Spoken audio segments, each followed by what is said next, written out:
Tu crois que la sorcellerie, c'est un mythe, un délire de vieux? Non. Elle est là, silencieuse, invisible, présente dans ton quotidien.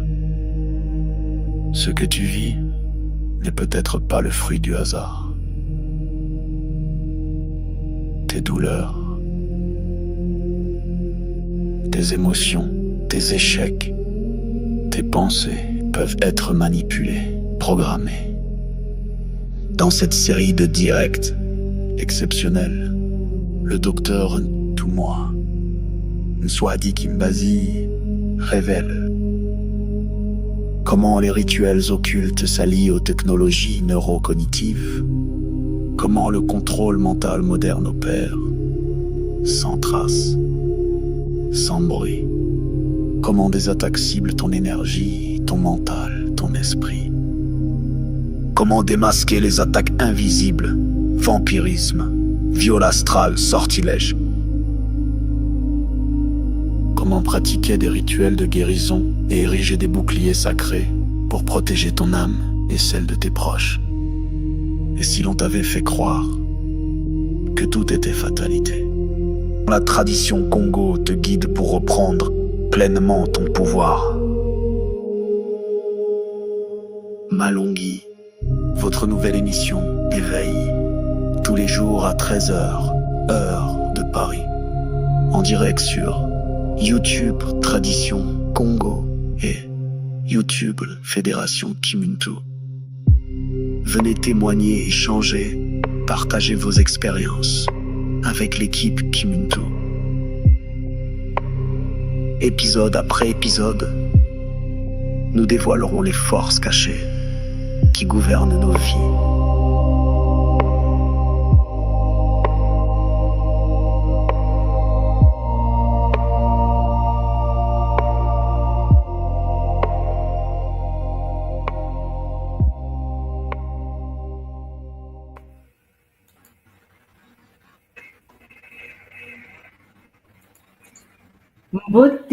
Mbote les Olapangui. Bienvenue à cette nouvelle émission, en fait, à cet épisode aujourd'hui de notre série Malonghi et la deuxième partie que nous avons partagée aujourd'hui de l'émission qui a commencé la semaine dernière sur les miroirs. Bienvenue à Papa Sébastien et à Maman Karen. Beauté à vous. Beauté, maman. Beauté. Beauté. Pangui. Ah oui, nous voilà aujourd'hui de retour. Aujourd'hui, je crois que nous sommes tous prêts. Partager les liens, partager pour soutenir la connexion. Aujourd'hui, ça va déménager comme la semaine dernière, où nous avons été choqués par tout ce que nous avons appris sur les miroirs. Ce que nous utilisons comme déco dans nos maisons, ce sont des portails et voilà, nous nous faisons nous-mêmes astraliser. Donc, franchement, maman, qu'est-ce que vous en pensez? Beauté à tous, beauté à toutes, beauté à toute la communauté Kimuntu. Ce sujet des miroirs, nous permet aujourd'hui effectivement de voir que ces petits objets dans nos maisons sont pas du tout anodins. Et dans l'introduction, nous avons vu le côté, on va dire, iséphétique du miroir, comment les Moloki peuvent l'utiliser.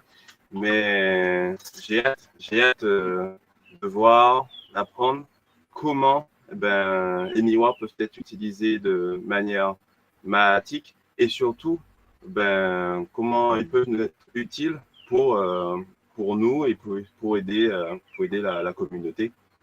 Voilà. Matondo, Papa Sébastien. Beauté, Maman Karen. Beauté, maman. Beauté à toute la communauté. Ah oui, c'est un plaisir de vous avoir tous les deux. Ah ouais, comme ça, c'est magnifique. Matondo, en tout cas, d'être présent avec nous aujourd'hui. Matondo. Hmm. Ah oui, comme Papa Sébastien l'a dit, hein, nous avons hâte de savoir parce que aujourd'hui, on ne peut même plus se défaire des miroirs. On les a partout. Ce qui les rend incontournables aujourd'hui. Donc, il faut savoir comment mieux les utiliser ou bien comment se protéger au vu du danger qui nous entoure au quotidien. Parce que dans les voitures, je ne connais pas, c'est rare, c'est presque impossible de voir une maison sans miroir parce que c'est impensable dans la salle de bain, par exemple.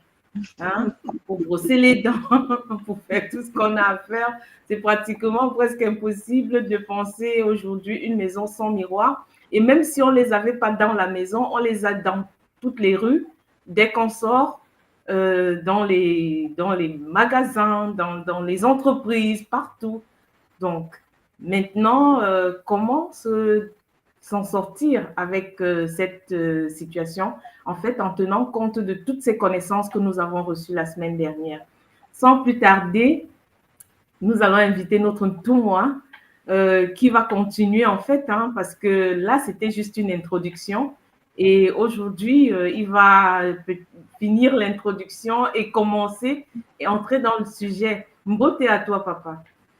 Mbote à vous, Champangui, hein, Mbote à tous les Pangui, partout où vous êtes sur la terre, hein, ça fait plaisir d'être là. Mbote Maman Simo, Mbote Papa Sébastien, hein, Papa Sébastien, Mbote à Hey, toi.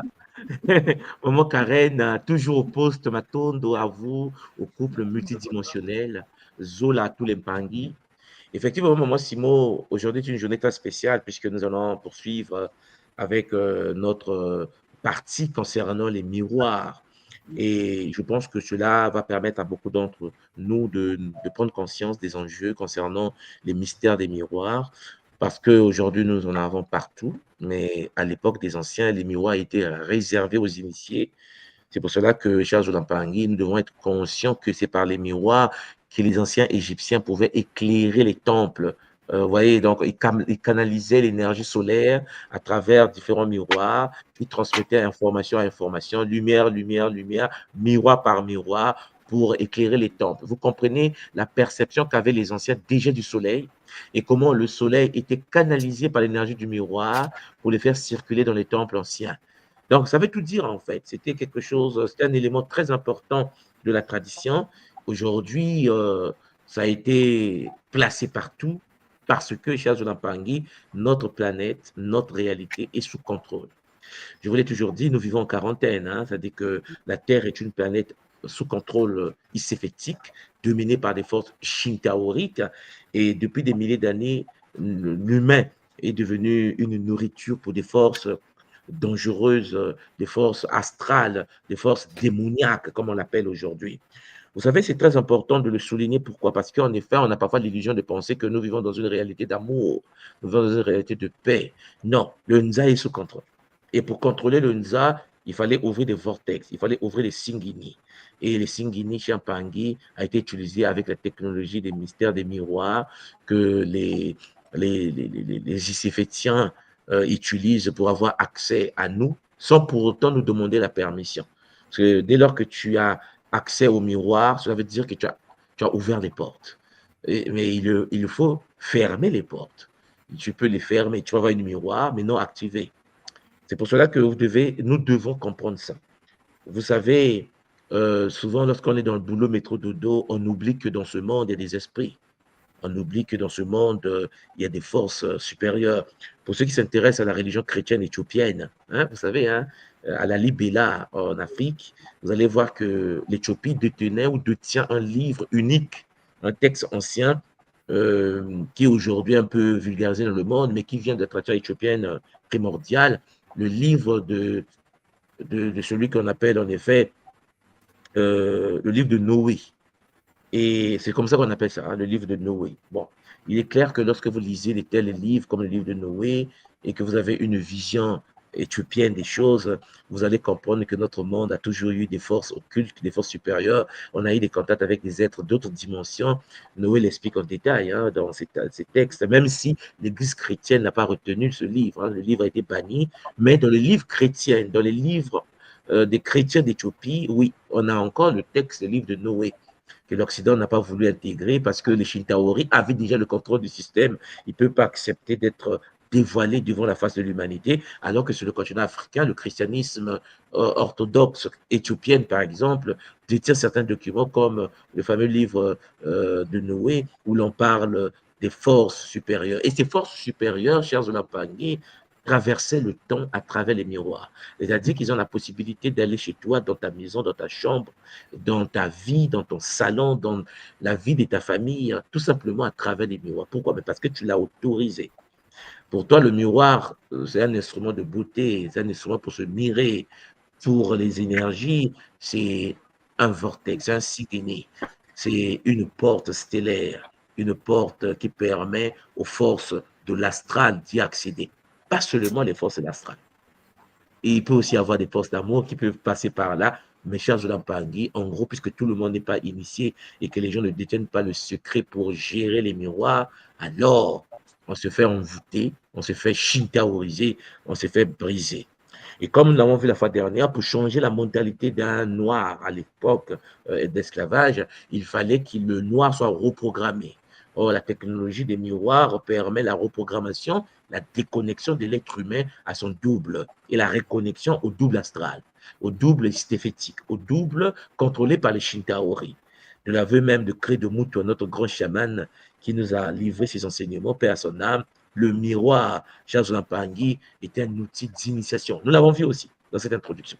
Donc, Ngassimo, maman Karen, papa Sébastien, nous allons en effet poursuivre. Donc, je vais partager mon PDF multidimensionnel et nous allons nous revoir juste après cette présentation avec bonheur. Matondo Mamengi, Zola, Kiese, Namayaki. Alors, chers Olampangui, Mbote à vous tous, hein? Mbote à tous les Mpangui, Zola à vous tous.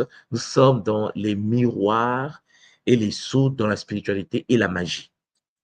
Je dis la magie, comme vous le comprenez, la manipulation des forces de la nature par les mages. Donc, nous allons rentrer dans l'exploration des outils sacrés de protection et d'attaque. Vous serez étonné de constater que le miroir peut être utilisé pour vous attaquer et le miroir peut être utilisé pour vous protéger. C'est pour cela qu'à l'école Kimuntu, je vous parle souvent des boucliers miroirs qui permettent le retour à l'envoyeur. C'est-à-dire qu'en Afrique, chez nous, lorsque tu es attaqué par des forces, tu as la possibilité de multiplier l'attaque. Si quelqu'un parle mal de toi, par exemple, par le bouclier miroir, tu as la possibilité de renvoyer ces phrases toxiques, cette médisance, mais sous forme amplifiée. Et la personne reçoit cela comme un coup de poing multidimensionnel, c'est chaud. Et donc, c'est des choses que les anciens les savaient parce qu'ils luttaient contre les forces occultes à travers l'histoire, avec un focus, bien sûr, sur l'Afrique. Je vais me focaliser sur l'Égypte des pharaons avec bonheur. Alors, le programme est énorme. Le programme est énorme, chers Olampangui. J'aimerais en effet que nous puissions avancer avec bonheur. Donc, les miroirs, ouais, les miroirs, les sceaux miroirs occupent en fait une place fondamentale dans la spiritualité et les arts magiques, dans tout ce qui est spirituel, dans tout ce qui est occulte, à travers les civilisations anciennes. Toutes les grandes civilisations ont utilisé les miroirs comme étant, j'ai parlé des outils de magie, des outils de sorcellerie, des outils de spiritualité, de religion. Et donc, bien plus que les simples objets du quotidien qu'on utilise pour se mirer, on utilise, tiens, Pangui, lorsque tu conduis ta voiture pour reculer, pour changer de route, on te dit de regarder, tiens, Pangui, les miroirs, en effet, on te dit de regarder les angles morts. Le nom est clair, hein, les angles morts. Vous voyez que dans la conduite, lorsque tu conduis, il faut regarder les angles morts. Donc, le miroir te permet de rentrer dans quelque chose que tu ne peux pas. C'est le langage est là, chers Olampangui. Il représente des outils sacrés aux fonctions multiples. Premièrement, la protection contre les forces occultes et négatives. Les miroirs jouent ce rôle. Le miroir que tu as à la maison peut être utilisé contre les forces occultes. le renvoi des mauvais sorts à leur émetteur. Oui, chers Olampangi, lorsqu'on fait le Kimuntu, on n'est pas un être faible. Non, non, non. Avoir le Zola veut dire, chers Olampangi, avoir la connaissance pour se protéger contre les attaques de l'astral, contre les personnes qui veulent ta peau, contre les gens qui parlent mal de toi, la médisance, ceux qui t'attaquent par le pouvoir de la pensée. Oui, tu peux utiliser les miroirs pour te protéger et puis renvoyer les sorts jetés contre toi pour que la personne ne puisse plus répéter. Oui, chers Olampangi. La divination peut se faire à travers le miroir. Nous avons vu la fois dernière la communication avec l'invisible. Donc, le miroir est un portail vers d'autres dimensions. On peut traverser des réalités, chers Olampangi, à travers les miroirs, comme nous le faisons dans l'initiation du Bwiti, pour ceux qui connaissent un peu la tradition Congo. Et je précise en passant que nous avons 4 grandes écoles, ça je le répète, il faut que ça puisse commencer à rentrer dans notre conscience. Il y a 4 grandes écoles initiatiques au Congo. Il y a l'école de Kimpasi, il y a l'école de Lemba, il y a l'école de Kikiba, et l'école du Bwiti, ce qu'on appelle le Mbwete Congo. Les 4 grandes écoles qui ont géré en effet l'univers Congo. Et à travers ces écoles, on a le Mbwelo, qui était une école singulière, familiale, et ainsi de suite. Donc, vous voyez que ces écoles initiatiques comme le Bwiti ou le Mbwete avaient la possibilité, et ou à la possibilité, puisque cette école existe toujours au Congo-Brazzaville, vers le Grand Niari, jusqu'au Gabon, nous avons encore cette sagesse ancestrale des anciens, et nous utilisons les mystères des miroirs, chers Olampangi, ou de l'eau. Voilà, tout ce qui réfléchit notre image pour nous ouvrir des portes vers des dimensions supérieures. Alors, je vais vous parler aussi de l'importance historique des miroirs en Afrique et puis la manifestation des forces astrales à travers les miroirs. Les miroirs, Olampangi, réservés aux initiés, est devenu aujourd'hui outil de tout le monde, des non-initiés. Ils ont fait de sorte qu'aujourd'hui, à travers l'écran de nos téléphones portables, que nous puissions, chers Olampangi, perdre notre connexion au divin. Je pense que vous avez constaté que lorsqu'un enfant est connecté sur un téléphone portable, ou bien même un adulte, hein, et qu'il scrolle, et qu'il scrolle, et qu'il scrolle, à un moment donné, la personne est déconnectée de la réalité d'ici, la personne perd de la mémoire, la personne est focus. Et quand tu retires le téléphone à l'enfant rentre dans une crise. Les parents pensent que c'est le programme du téléphone ou le jeu que les enfants jouent. La tradition Congo va plus loin parce qu'un jeu, Champagny, derrière, il y a des forces. La tradition Congo nous enseigne que derrière chaque chose, il y a des forces. Et donc, il faut tout simplement ouvrir les portes pour que l'enfant se fasse posséder par des entités de l'astral. Tu vas constater que ton enfant a des pertes de mémoire, ton enfant manque de concentration, ton enfant, dès que tu l'arraches, cette tablette, l'enfant rentre dans une crise, mais tu dis, mais c'est pas possible. C'est un dessin animé qui regarde, mais qu'est-ce qui se passe? Ce qui se passe, c'est que tu as oublié qu'il est devant une porte, un portail qui permet en effet le passage des entités d'une dimension à une autre. Donc, le miroir pour nous est bien plus qu'une surface réfléchissante. C'est-à-dire qu'il est perçu comme un amplificateur de conscience, que ce soit dans le cas matique ou dans le cas iséphétique. Donc, il faut retenir, vous devez le souligner, écrivez quelque part, le miroir, c'est bien plus qu'un reflet. Voilà pourquoi le miroir pour nous est perçu comme un amplificateur de conscience, un portail vers l'invisible et un instrument de manifestation des forces astrales.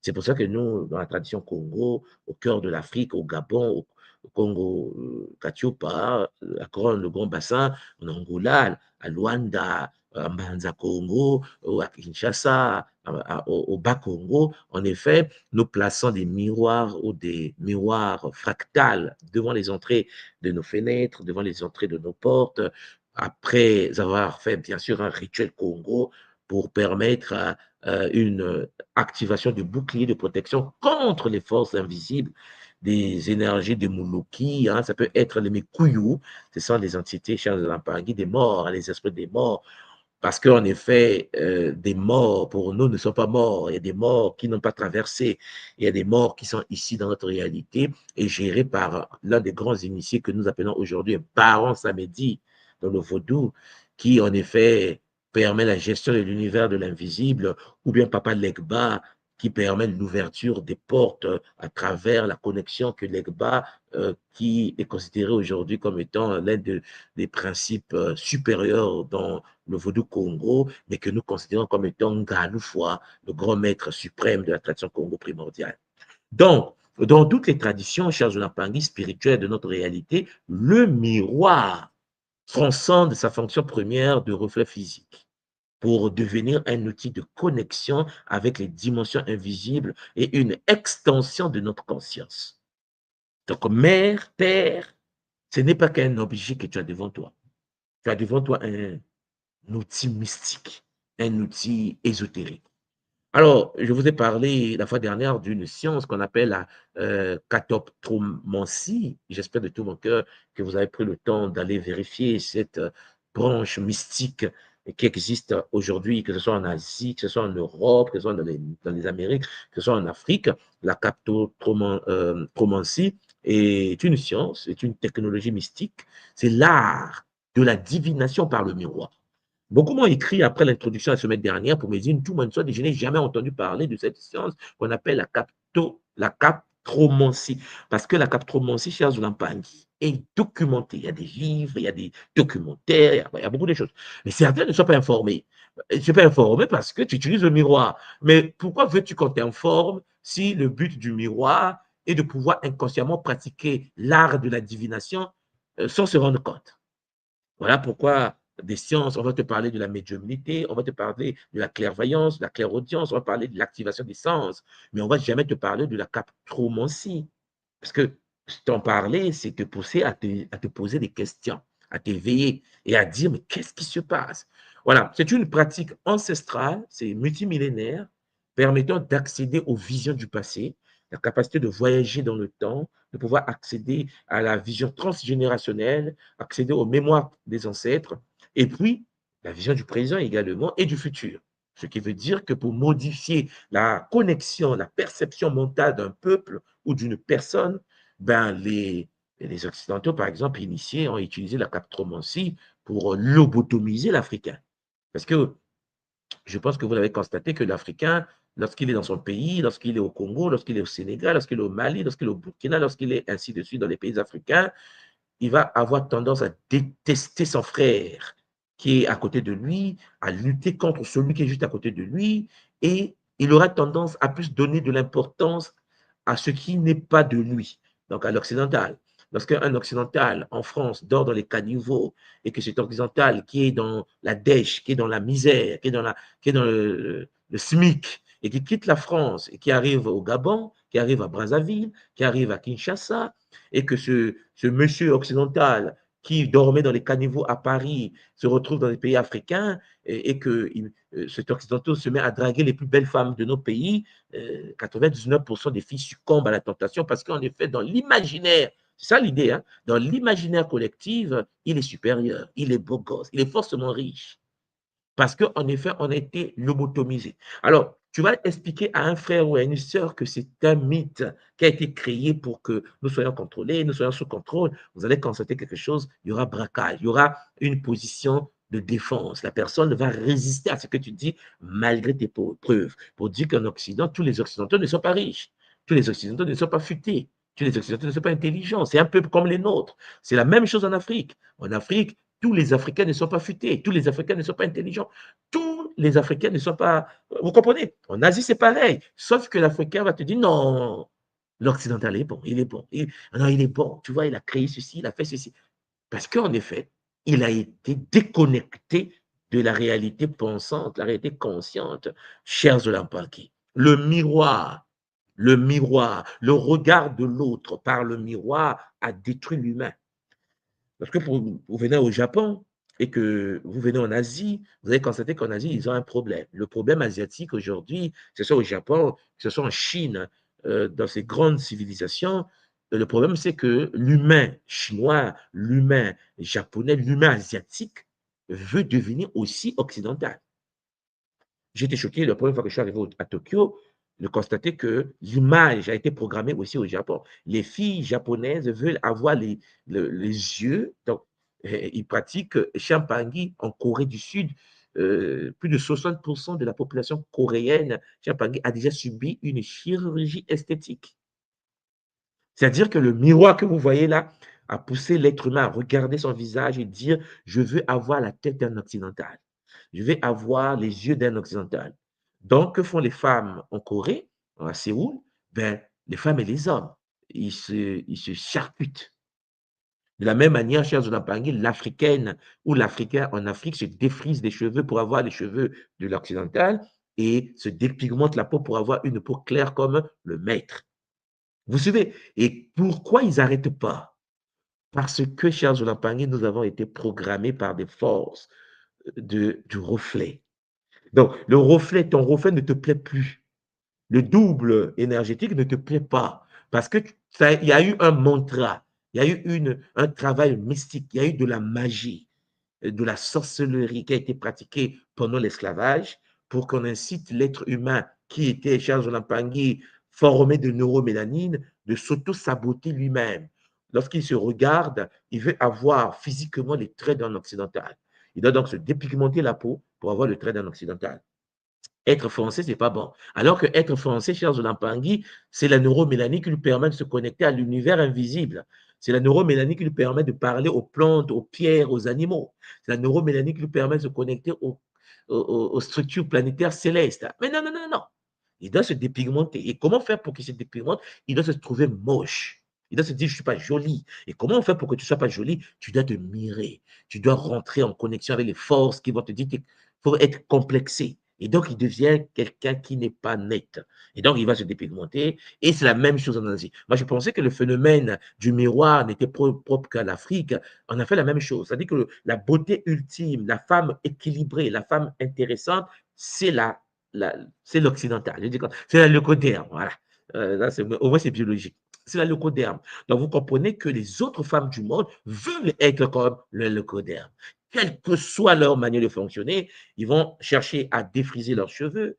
Ils ont des cheveux crépus, mais ils vont chercher à avoir des cheveux lisses. Et pourtant, nous n'avons pas de cheveux lisses naturellement. Mais vous allez voir, vous arrivez en Afrique, même quand ils ont des perruques, ils pouvaient mettre des perruques afro. Non. Le miroir a fait son effet. Donc, cher Zolampangui, c'est chaud pour nous.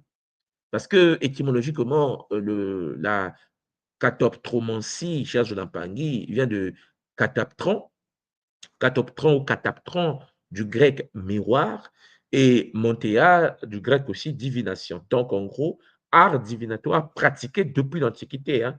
Donc, vous comprenez que les premières formes de présage étaient en Mésopotamie, en Égypte des pharaons, développement important en Chaldée. On nous a vaincus par l'image. On a perdu nos facultés spirituelles à travers l'image. Et l'image a toujours été utilisée pour atteindre l'être humain. Parce que nous sommes que des hologrammes. Je vous ai déjà dit à travers les cours de Kimuntu que nous avons été programmés dans une réalité holographique que la tradition Congo de l'école Kimuntu appelle le Nza. Et au sein du Nza, le monde a été projeté. Et une fois dans le Nza Champangui, c'est une image. Vous savez que nous sommes originaires du Nzi et nous sommes projetés dans le Nza. Pour ceux qui sont à l'école Kimuntu, vous comprenez donc que nous sommes que des images. Donc, pour détruire l'image, il faut utiliser le reflet de cette image. Nous, on utilise l'image pour faire du mal à l'image, puisque nous sommes que des images projetées au sein du Nza. Voilà. Donc, il y a la catoptromancie qui s'intéresse au miroir.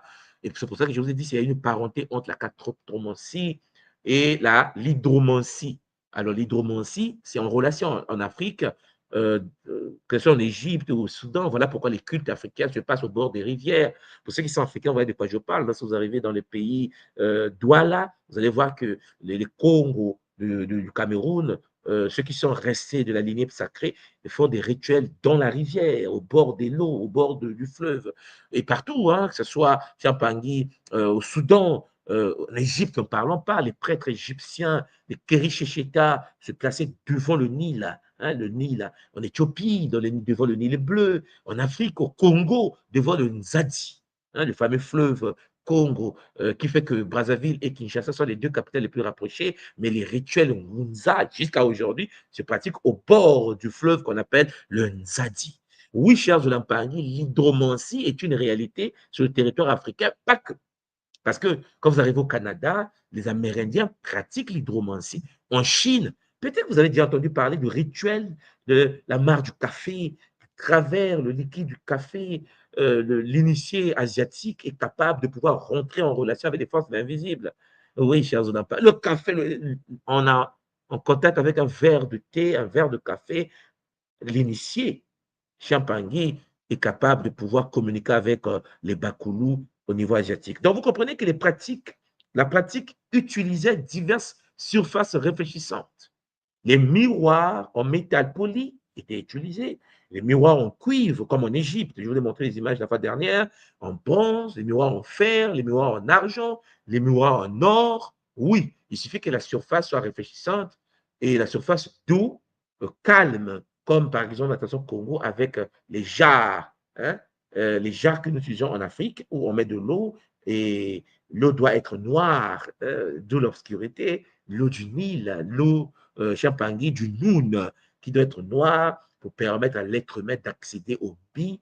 Et l'objectif était donc de faire émerger des visions, les visions révélatrices permettant d'obtenir des réponses aux questions existentielles, puisque ce sont des portes entre notre réalité et l'univers de force de l'invisible. La question que vous devez vous poser, quelle réalité?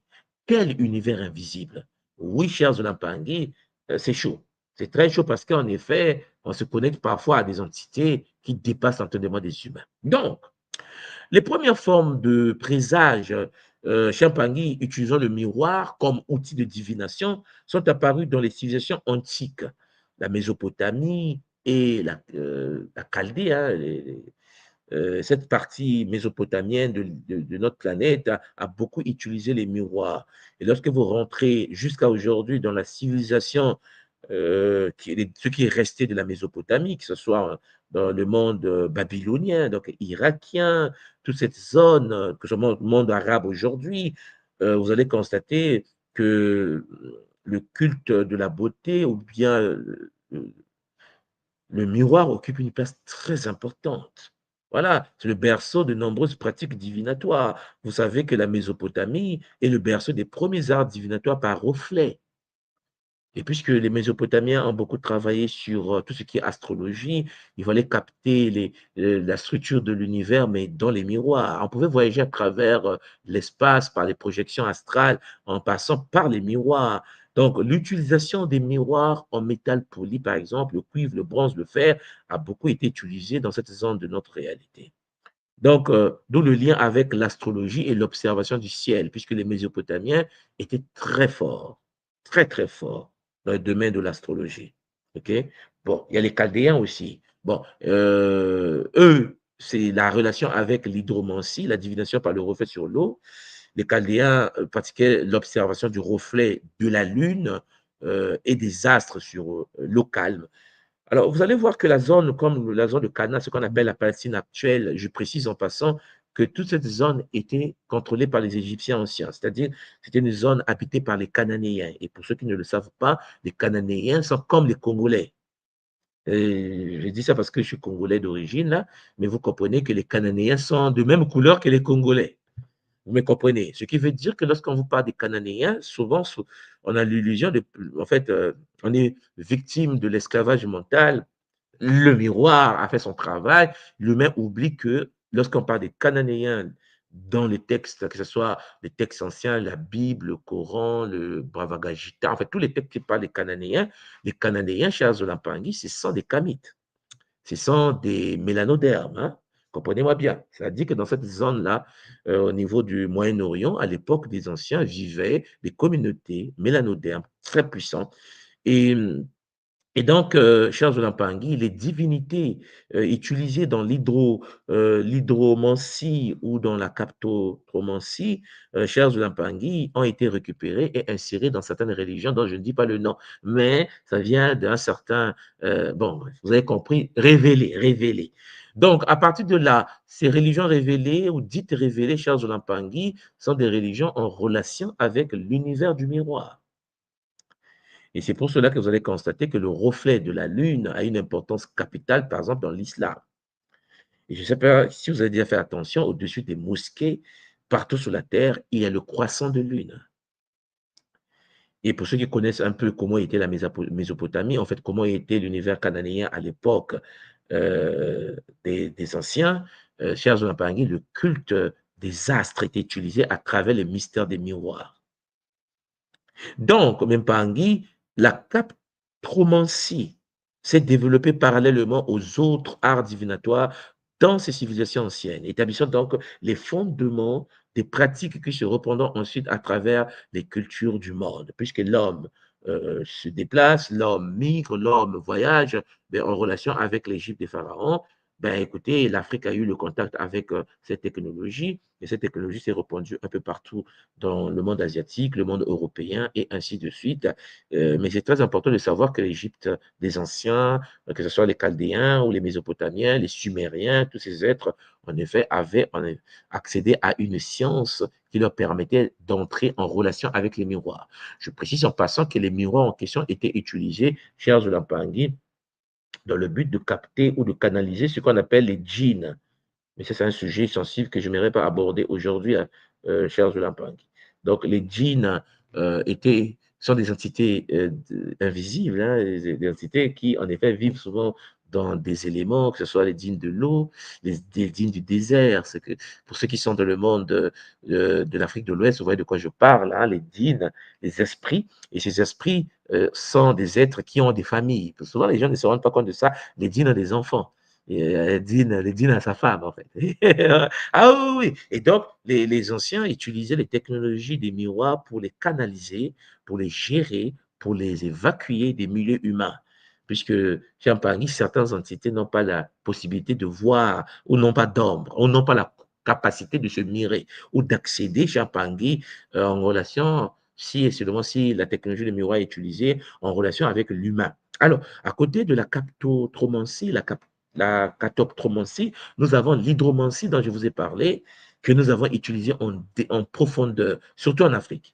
Okay? La captromancie est historiquement, bien sûr, parentée à l'hydromancie, l'art d'établir des prédictions grâce aux reflets de la surface de l'eau. Donc, avant donc l'invention des miroirs modernes, avant que l'homme maîtrise la capacité de chauffer le sable, pour transmuter le sable en verre.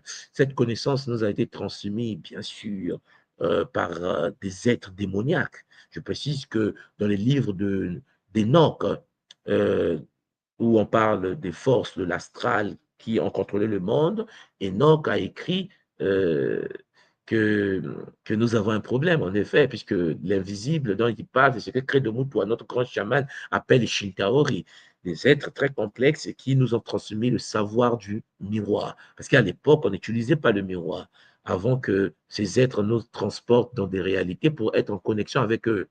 Et donc, avant donc l'invention des miroirs, les humains utilisaient diverses surfaces. Ils utilisaient l'eau pour observer les reflets. Et tout à l'heure, je vous ai parlé de Noé, je voulais vous parler d'Enoch. Et l'ancêtre Enoch, pour ceux qui doivent comprendre les enjeux, était un mélanoderme, hein, c'était un Africain. Je ne voulais pas dire un Congo, vous allez me comprendre, mais c'était un ancien de Katiopa. Et n'oubliez pas que les visions d'Enoch sont passées en Éthiopie. En fait, en gros, Enoch était un Éthiopien. Vous savez ce que je veux dire? Bon, maintenant, le problème qui se pose, c'est que lorsque les textes sont arrivés en Occident, ben, ils l'ont brûlé. Ils n'ont pas voulu de ça. Ils l'ont caché dans certaines loges. Mais en Afrique, les textes d'Enoch sont à disposition des initiés de la tradition. Ce sont en Éthiopie, au Soudan, en Afrique du Sud, au Mozambique, au Botswana. Les initiés ont accès au mystère sacré des livres d'Enoch, puisque Enoch est considéré comme étant, bien sûr, un kamite.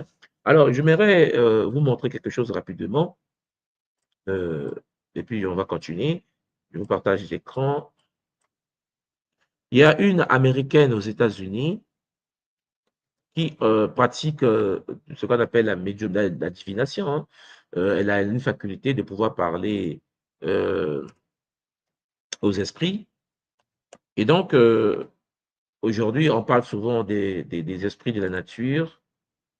J'aimerais vous montrer ça rapidement parce que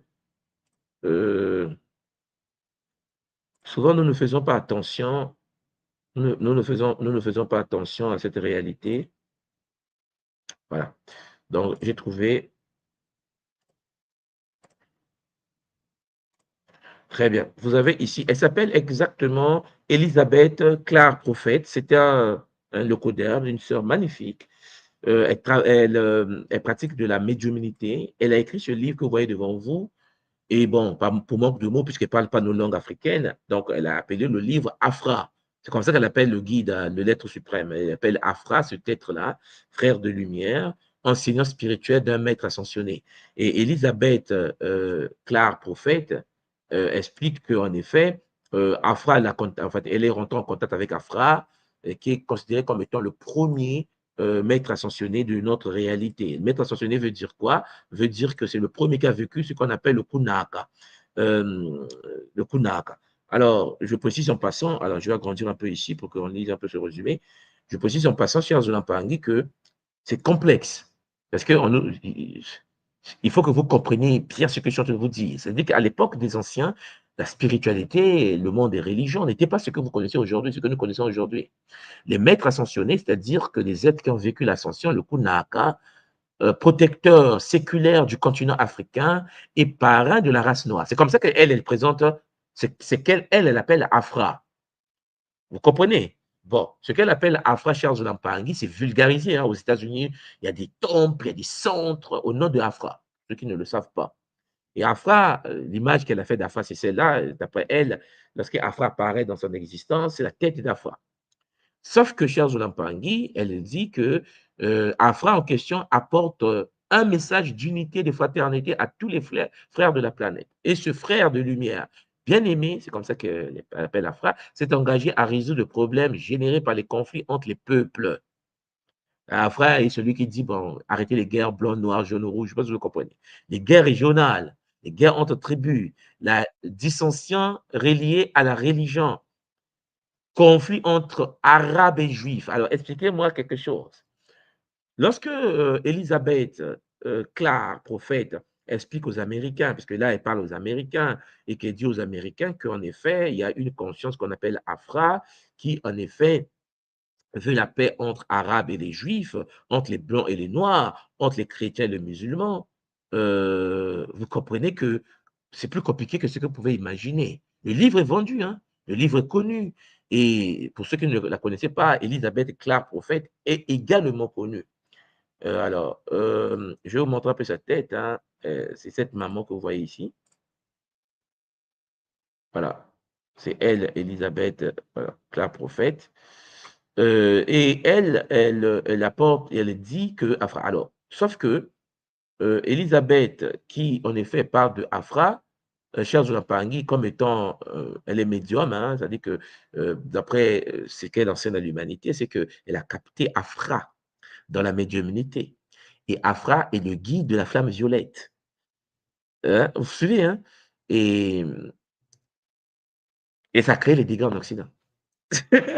Ah oui, oui, ça crée des dégâts. Et par effet miroir, comme d'habitude, lorsque un Africain se connecte à l'humain, aux humains, et qu'il apporte un message, que ce soit l'humain visible, l'Africain visible ou l'Africain spirituel, donc du Mpemba, automatiquement, le frère ou la sœur occidentale va utiliser l'effet miroir. C'est-à-dire que l'Africain, une fois venu à l'existence et qui veut parler à l'humain, il s'en fout de la couleur de peau. On a tous été comme ça, en fait. Mais l'autre va dire non, non, non, non. On va en effet créer un égrégore qui n'est pas ce qu'il appelle Afra, parce que je précise tout simplement que ce qu'elle appelle Afra, c'est que les Éthiopiens appellent Enoch. C'est-à-dire qu'en effet, lorsque vous lisez les livres d'Enoch, vous comprenez ce que le prophète est en train de dire, la femme Clark, prophète est en train de dire. C'est exactement les messages qu'Enoch a laissés en Éthiopie. Et le livre d'Enoch existe toujours en Éthiopie. C'est-à-dire que le messager, le premier messager qui est en contact avec, qui a expliqué l'univers des sept cieux, l'univers multidimensionnel, le Kunaka Congo, le sein du Mpemba, connu en Afrique, qu'on appelle aujourd'hui Enoch. Je ne vais pas donner son nom initiatique ici, ça ne sert à rien, on est en ligne là. C'était des problèmes avec les forces de l'astral qui sont shintaorisées et de vous protéger également. On va l'appeler Enoch, puisque c'est comme ça qu'on l'appelle aujourd'hui. Il se présente comme Afra, chez le prophète. Et vous voyez qu'en effet, pendant qu'on vous dit qu'on nous déteste, pendant qu'on vous dit que nous sommes méchants, pendant que les forces de l'astral utilisent Charles Lampangi, donc le miroir pour inverser cela. Et donc, Afra, pour dire Africa, vous comprenez? Parce qu'il manque voilà. Et les autres l'appellent Enoch dans, ce soit dans les livres sacrés aujourd'hui, en Éthiopie des anciens. Mais il a un nom Congo. On le connaît depuis l'histoire. On l'attend. Nous, on l'appelle Nkwatulendo, mais il a un nom. Et cet être-là, Charles Lampangi, a toujours existé. Tout le continent, pour ceux qui sont initiés africaine, vous voyez, pour ceux qui sont Congo surtout, vous voyez de quoi je parle.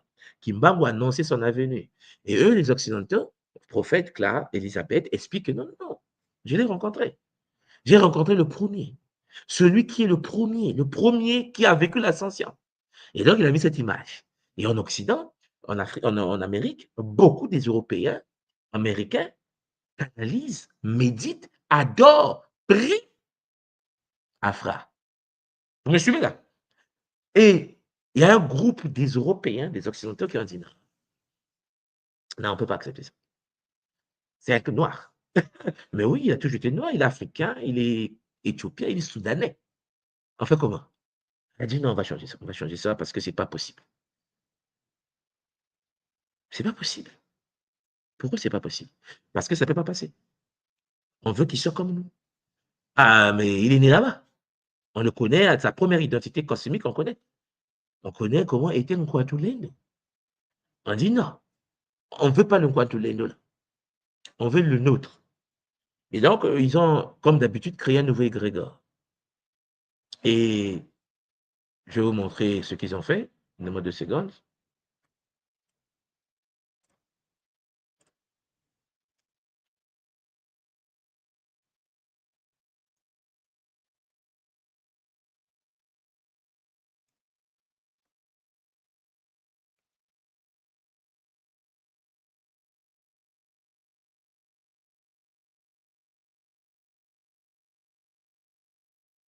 Donc, j'ai trouvé. Je vais vous partager l'écran.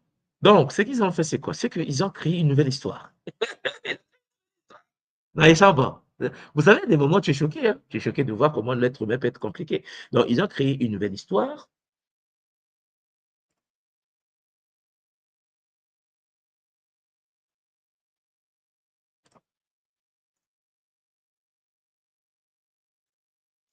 Voilà. Donc, ils ont créé une nouvelle histoire.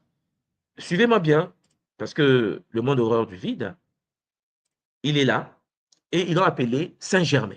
Ils ont appelé Saint-Germain. Ils ont dit non, non, non. Non, non, on ne veut pas de noirs. On ne veut pas des noirs. Nous, on est racistes. On est suprémacistes. On va l'appeler Saint-Germain. Et il est qui? Ben, il est celui qui est Afra, là, le fameux Afra. Non. Mais nous, on va l'appeler Saint-Germain maintenant. Donc, il y a un combat aujourd'hui entre la pensée, toujours en Occident, de Afra que vous voyez ici, là, que Elisabeth dit non, mais il est kamite, je l'ai vu, je le canalise, je parle avec lui. Et un courant occidental qui dit non, non, il ne peut pas être noir, il ne peut pas, c'est pas possible. Il peut être très blanc. Alors, qu'est-ce qui se passe ici? C'est ce que je suis en train de vouloir vous expliquer. L'effet du miroir fait que à chaque fois qu'un Africain, un mélanoderme vient à l'existence pour donner à l'humanité une sagesse transgénérationnelle, une sagesse multimillénaire, la technologie du miroir fait que l'être humain occidental va créer de toutes pièces une autre conscience, une entité qu'on appelle l'égrégore. Ils vont le blanchir. Je pense que vous voyez comment il est devenu. On va le blanchir. Pendant que Afra, je ne sais pas si vous constatez, tout le livre d'Elisabeth est violet. L'habit d'Afra est violet. C'est le maître de la flamme violette. Vous me suivez, hein? Au même moment, on va dire non, non, non, non, non, on ne peut pas accepter ça. Donc, Saint-Germain va être la copie de Afra, mais lui, on va le mettre occidental avec, et les deux sont en opposition, l'effet miroir inversé. C'est-à-dire, on va utiliser la capacité de pouvoir créer un égrégore par les mystères des miroirs avec, bien sûr, la cataptromancie pour télécharger une conscience qui doit venir à l'existence, que les Occidentaux doivent canaliser, qui doivent vivre avec, alors que cette entité est un simple égrégore qui va grandir dans le temps. C'est la même chose qu'ils ont fait avec l'Afrique. Je précise en passant que lorsque vous arrivez en Afrique, vous avez par exemple Thèbes. Vous avez Thèbes. Bon, je précise que Thèbes, vous voyez là, dès que j'ai tapé Thèbes ici, je suis en Grèce. Je suis en Grèce, et ça, c'est ce que vous voyez ici, là, Charles de Lampangui, c'est Thèbes en Grèce. trouvez ça, voilà. Voilà. Thèbes en Grèce, ici, là. Donc, je précise en passant que les Grecs qui sont venus étudier chez nous, ben, ils sont venus apprendre. Ils ont dit, les Africains ont Thèbes. Ici, Thèbes, en ancien grec, Thébès, en pluriel, grec moderne, est une ville grecque de Boétie, siège de Dème de Thébène. Elle fut dans l'Antiquité l'une des principales cités de la Grèce avec Athènes et Sparte. Et est liée à des très nombreux mythes antiques. Elle est surnommée la ville aux 7 portes. Vous suivez, hein, nous ne sommes pas en Afrique. Voilà, Thèbes. Donc, ici, vous allez voir que, voilà, là, vous arrivez, voilà, là, la carte de la Grèce, Thèbes est juste là. Et la cité, ouais, il y a une histoire racontée sur Thèbes. Il y a même des ruines qui sont restées au niveau de Thèbes. Bon, alors pourquoi je vous parle de Thèbes? Parce qu'en effet, ils l'ont toujours fait. Ils vont vous créer ce qu'on appelle une autre civilisation, mais miroir. La technologie du miroir consiste à voler, à activer des portes, à copier, à faire un transfert informationnel d'une civilisation à une nouvelle civilisation. Parce que vous me comprenez. Donc, à partir de là, regardez, selon la légende, Zeus tomba un jour amoureux d'Europe. Vous suivez? Fille du roi phénicien. Et pour ceux qui connaissent comment étaient les Phéniciens, donc Agénor. Donc le Agénor que vous voyez ici, dans la mythologie grecque, Agénor était un roi phénicien de Tyr. Il est le fils de Poséidon et de Libye. Vous suivez? Et ce qui fait de lui le frère de Bélos et de Lessex. Et lui là, Agénor, et pour ceux qui connaissent la Libye, chers Zolampangui, Couche, Cana, Mistraïm, Pout. Libye ici, c'est le fameux Pout, donc les descendants de Cham, de Cam. C'était ce qu'ils ont fait. Hein. Donc, Zeus va tomber amoureux de qui? D'Europe. Oh, Europe est la fille du roi. Europe est la fille du roi de Pout. Suivez. Donc, reine de je ne sais pas quoi, de Téléphassa, pour éviter la jalousie de son épouse Héra, Zeus prit l'apparence d'un taureau blanc, puis enleva Europe et l'emmena jusqu'en Crète et ainsi de suite. Ça, c'est, vous suivez, on vous parle de l'histoire mythologique, parce que là, c'est la mythologie que nous avons tous étudiée à l'école grecque. Après un lent et vain périple qui l'avait conduit à Rhodes et à Thrace, l'un des fils de Cadmos, et le fils de Cadmos, même de l'aveu même des Grecs eux-mêmes, Cadmus, est l'un des fils d'Agénor, roi de Tyr, en Phénicie. Vous me suivez? Et dans la représentation des Cadmos en Grèce, c'est un camite. Vous voyez le pot qui est juste au-dessus de vous. C'était un mélanoderme, parce que les Phéniciens anciens étaient des mélanodermes. Vous me suivez? Et regardez, Cadmos décida alors de sacrifier à Athéna. Et qui est Athéna? Ben, Athéna, chers Zolampangui, est une déesse grecque antique et des principales divinités des panthéons grecs, ses pouvoirs très étendus concernant principalement la protection des cités, de la vie civique, la guerre, l'artisanat et les techniques, ainsi de suite. Tout ce que je suis en train de vous lire là, il y a un monsieur aux États-Unis, un Américain, qui se réveille le matin et qui, en effet, se dit non, on arrête avec l'arnaque, on arrête avec le vol, on arrête ça. Il a écrit un livre qu'on appelle Black Athena. Parce qu'en effet, pour ceux qui regardent les films grecs, par exemple, peut-être que vous n'êtes pas informé que Athéna, quand vous représente, vous voyez même ici, lorsque, au niveau de Thèbes, lorsque je vous mets Athéna, on vous met une femme occidentale. Et il s'avère que Athéna, chers Zolampangui, quand vous rentrez dans les recherches, pour ceux qui ont eu le temps ou auront le temps de lire ce livre que je viens de vous montrer ici, Black Athena, je vous conseillerais de le lire, les racines afro-asiatiques de la civilisation classique. C'est-à-dire que Martin Bernal, qui a eu des menaces de mort, c'est un occidental hein, américain, qui a eu des menaces de mort, ben, lui, il est mal barré, on veut sa tête. Il a écrit ce livre pour dire que toutes les divinités grecques viennent d'Afrique. C'est ce que je suis en train de vous dire. C'est-à-dire que ce que vous avez étudié à l'école, tout le panthéon grec, ce sont des nétérous africains. En fait, ils ont pioché, ils ont volé, ils ont, vous me comprenez, dans ce que nous appelons en Afrique les orishas. Alors, lorsque vous arrivez sur le continent africain, vous avez une tradition qu'on appelle la tradition Yoruba, au cœur du continent, qui est rentrée jusque dans le niveau du vaudou, et ainsi de suite. C'est la tradition Congo par excellence, hein. Nous avons une lignée de guides que nous appelons, dans la tradition africaine, les orishas. Donc, vous avez les orishas, les guides de l'eau, des guides vous avez Shango, vous avez tous ces êtres-là qu'on appelle les orishas dans la tradition africaine. Et qu'est-ce qu'ils ont fait, les Occidentaux? Ils les ont copiés et ils ont créé des divinités grecques. C'est-à-dire qu'en effet, ils ont créé des égrégores, ils ont créé des histoires se fondant bien sûr sur l'histoire de l'Afrique. Vous me suivez? L'histoire des consciences africaines. Là, je suis surtout parler des orishas. Je suis surtout de vous dire que Martin Bernard, cet être, c'est l'occidental, hein, l'américain, explique comment Athéna est passée de ça. Vous voyez, le pot d'Athéna en Grèce, c'était comme ça, à Athéna que nous avons aujourd'hui comme ça. Donc, je vous parlais de Thèbes, c'est cette cité Thèbes. Vous voyez là, c'est écrit Thèbes en Grèce. Sauf que Thèbes en question, c'est du plagiat. Ils ont plagié toute une ville. Ils l'ont mis chez eux.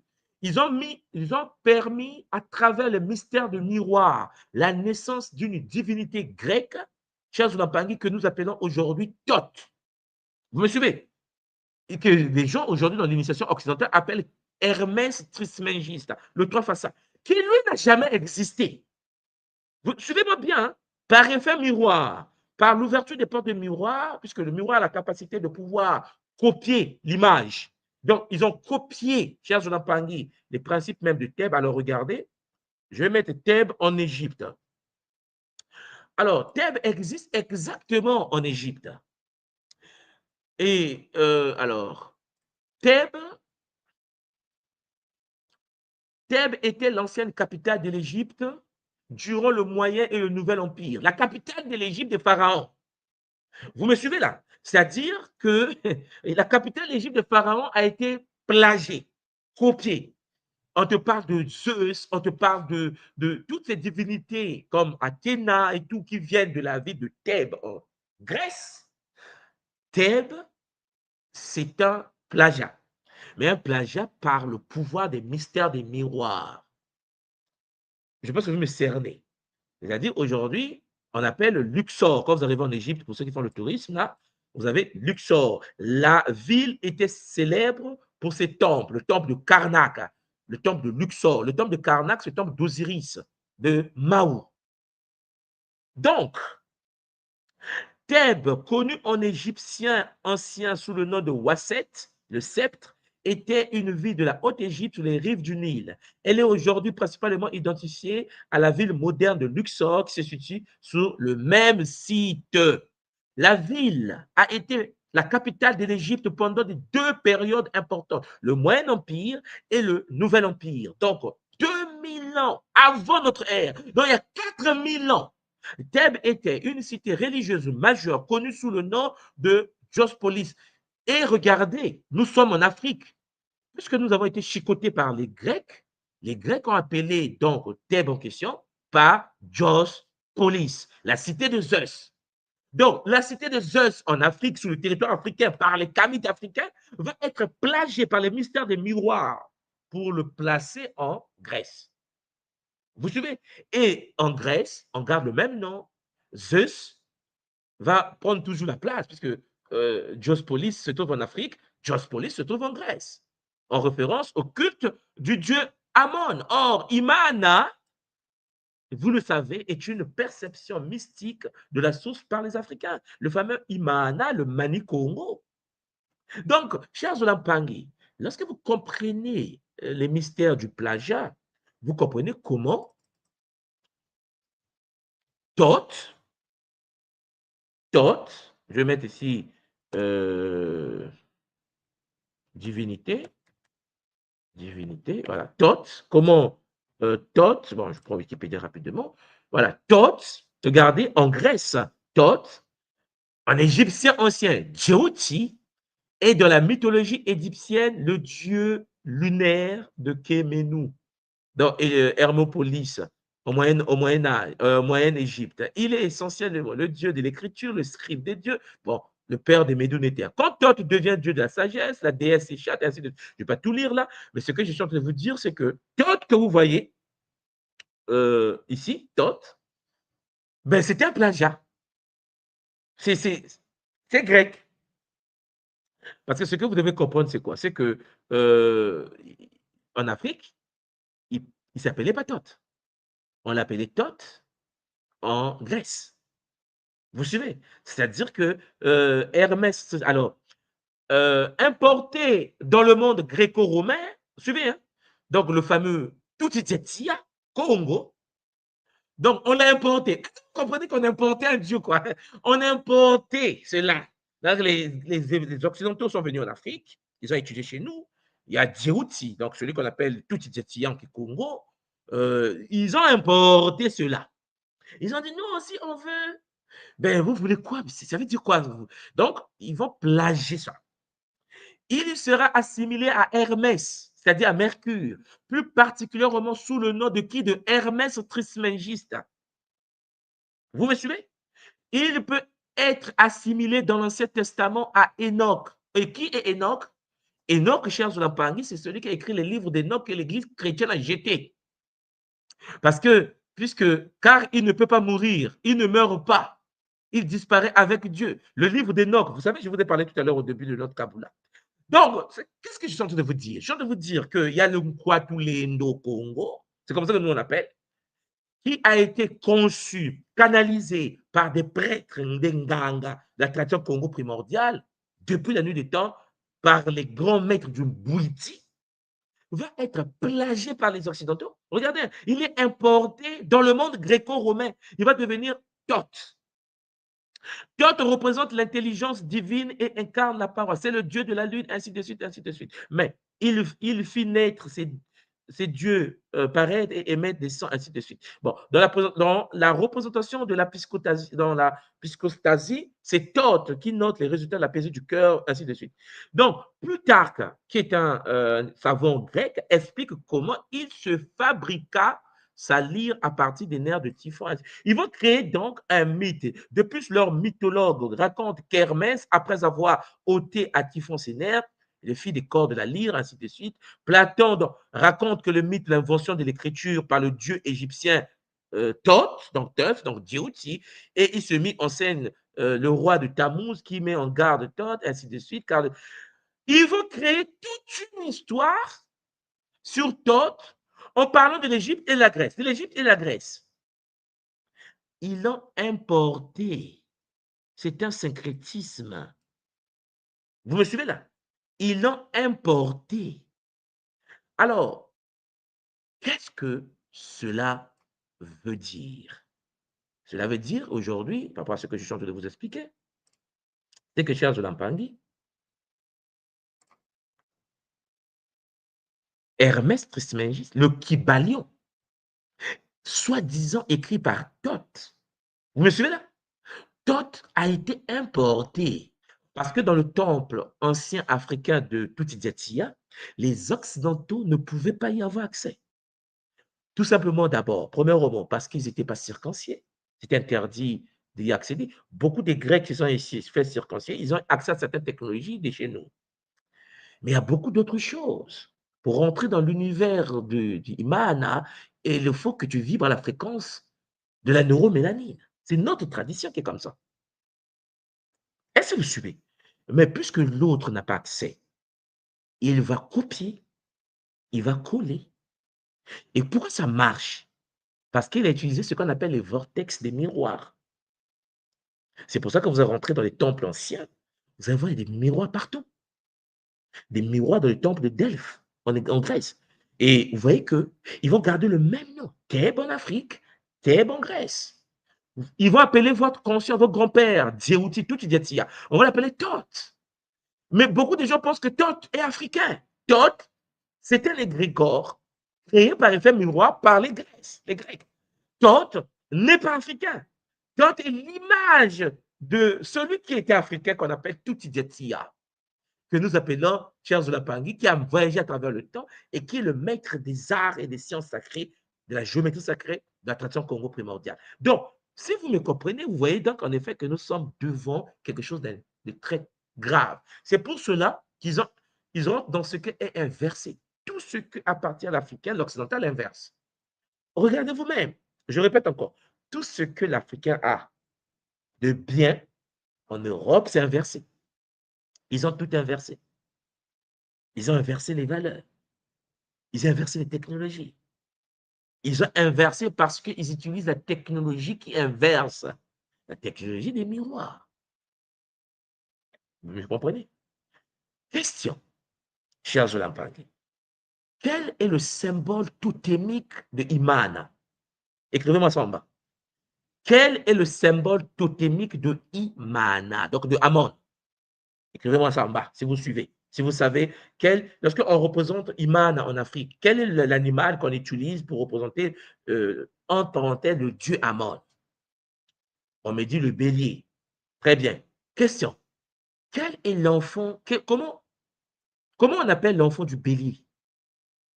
Comment s'appelle l'enfant du bélier? Le bébé du bélier, comment on l'appelle? Mettez-moi ça en bas. Les Mpangui disent bélier, c'est magnifique. Voilà, je mets ça ici, bélier. Et comment on appelle le bébé du bélier? Donc, je précise en passant, alors je vais partager l'écran, je précise en passant que lorsque nous parlons ici du bélier, alors je partage l'écran. Lorsque nous parlons ici bélier,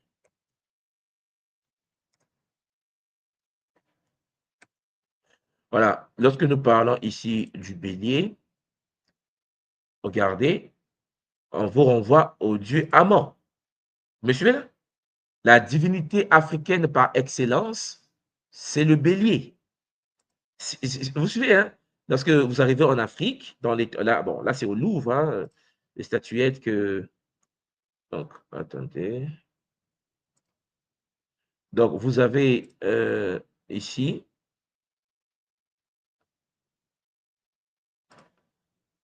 Voilà, vous avez ici, regardez, le fameux bélier. Sauf que...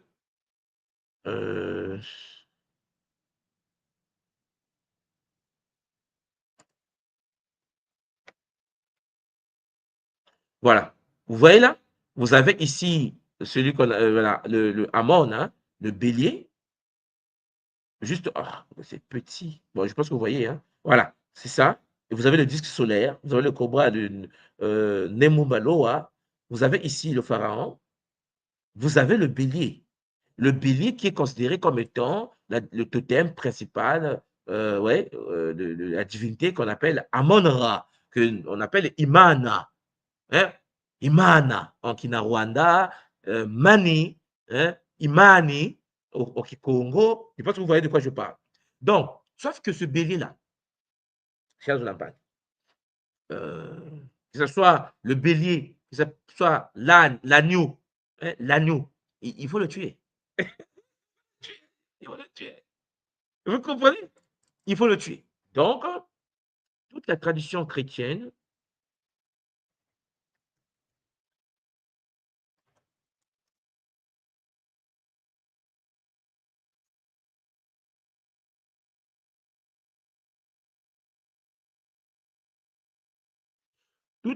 tradition chrétienne va récupérer l'agneau et il va l'égorger. Il va le tuer, il faut le sacrifier. Il dit que non, il faut faire les sacrifices des animaux, mais il faut chercher l'agneau. Et donc, on va parler de l'agneau de Dieu. Vous suivez là? On va dire que Jésus est l'agneau. Toutes ces réalités que vous voyez là, si vous comprenez qu'en effet, depuis l'Afrique des anciens, que ce soit l'agneau, que ce soit le bélier, était dans l'ordre sacré d'Amon, ben, l'inverse, parce que dans la tradition africaine, le fait que l'agneau est considéré comme étant sacré, on ne peut pas le sacrifier. OK? Et vous vous souvenez de la soi-disant histoire de la sacrifice d'Abraham et Isaac. Suivez bien la version, hein? Donc, le Dieu chrétien va décider de pouvoir cher Zolampangi, demander à Abraham de sacrifier son fils. Le barbu. Le barbu va dire, sacrifie ton fils. Si tu m'aimes, là, montre-moi que tu m'aimes, tue ton fils. Les musulmans vont dire que Abraham va sacrifier Ismaël. Et les chrétiens vont dire, les juifs vont dire, Abraham va sacrifier Isaac, qui se battent, mais chacun tire la nappe de son côté. Parce que dans le monde musulman, on va dire c'est Ismaël qu'on voulait sacrifier. Dans le monde juif, on va dire non, c'est Isaac qu'on voulait sacrifier. Bon. Donc, en voulant sacrifier cela, qu'est-ce qui va se passer? Dieu, le barbu va dire soi-disant à un certain Abraham, parce qu'Abraham a pris le couteau, il a mis l'enfant, il commence à tuer l'enfant. Sacrifice humain. Attention, c'est pas bon. Mais Dieu a dit non, attends, doucement. Tu m'aimes, parce que là, tu voulais tuer ton fils pour moi, c'est que tu es un bon gars. Regardez l'esprit sadique. Non, il est bandit, mais bon, bref. Il est quand même puissant aussi. Il est bandit, mais puissant. Mais il n'est pas le seul puissant, puisque nous avons à notre côté, Pierre Zolampangi, Maman aussi. Donc, il n'y a rien. Maintenant, regardez ce qui se passe. Leur divinité va dire ne tue pas. Ne tue pas ton fils. On va le remplacer. Regarde dans le buisson. Il y a un brebis. Il y a un mouton là, il y a un brebis. Ramène le brebis ici. Voilà, sacrifier le brebis. Et là, les chrétiens, les kabbalistiques, les juifs disent que depuis ce temps-là, l'être humain, pour se purifier, sacrifie les animaux. Sacrifie le brebis. Le christianisme est venu bien après, dit non, le brebis, là, qu'on voulait sacrifier là, c'était déjà la transfiguration, c'était déjà le présage pour le sacrifice du Christ. Mais c'est le symbole de la divinité égyptienne. Par effet miroir, il faut égorger l'Afrique. Il faut l'égorger. On va égorger l'Afrique. Non, écoute. Ne tue pas ton peuple. On va égorger la divinité africaine par excellence. Vous suivez ce que je veux dire? Ils ont tout inversé. Ce qui était bien pour vous, par exemple, lorsque vous rentrez dans l'univers du satanisme, vous avez par exemple ce qu'on appelle le Baphomet. Regardez l'animal du Baphomet. OK? Dans le satanisme, il est honoré. Toutes les valeurs africaines n'y sont pas. C'est deux traditions diamétralement opposées. Pendant que nous sommes avec l'agneau, et que nous sommes avec la divinité Amon, le bélier, de l'autre côté, ils ont le bouc. Le satanisme occidental, cher Zolampangi, ils ont ce qu'on appelle le Baphomet. Vous me suivez là? Et en Afrique ancienne, le Baphomet, c'est la représentation de Seth. Donc, cher Zolampangi, j'aimerais que vous compreniez où est-ce que les miroirs, qu'est-ce que je suis en train de vouloir vous montrer ici? C'est que il faut que ce soit clair dans le mental de tout le monde. C'est qu'on a utilisé une technologie, cher Zolampangi, d'inversion des valeurs, d'inversion des civilisations. Nous vivons en Occident, écoutez-moi bien, dans une civilisation, cher Zolampangi, inversée de la tradition égypto-nubienne. Vous savez que dans la tradition africaine, par exemple, je vous montre quelque chose. Dans la tradition africaine, dans la tradition égypto-nubienne, cher Zolampangi, le symbole de l'homme dans la mystique soudanaise, le symbole de l'homme, c'est la lune. Ngonda. Le symbole de la femme, c'est le soleil. Nka. Ngou de Ngoudi, la mer. En Congo, même pour parler du soleil, on parle de la mer. En Congo, d'aujourd'hui.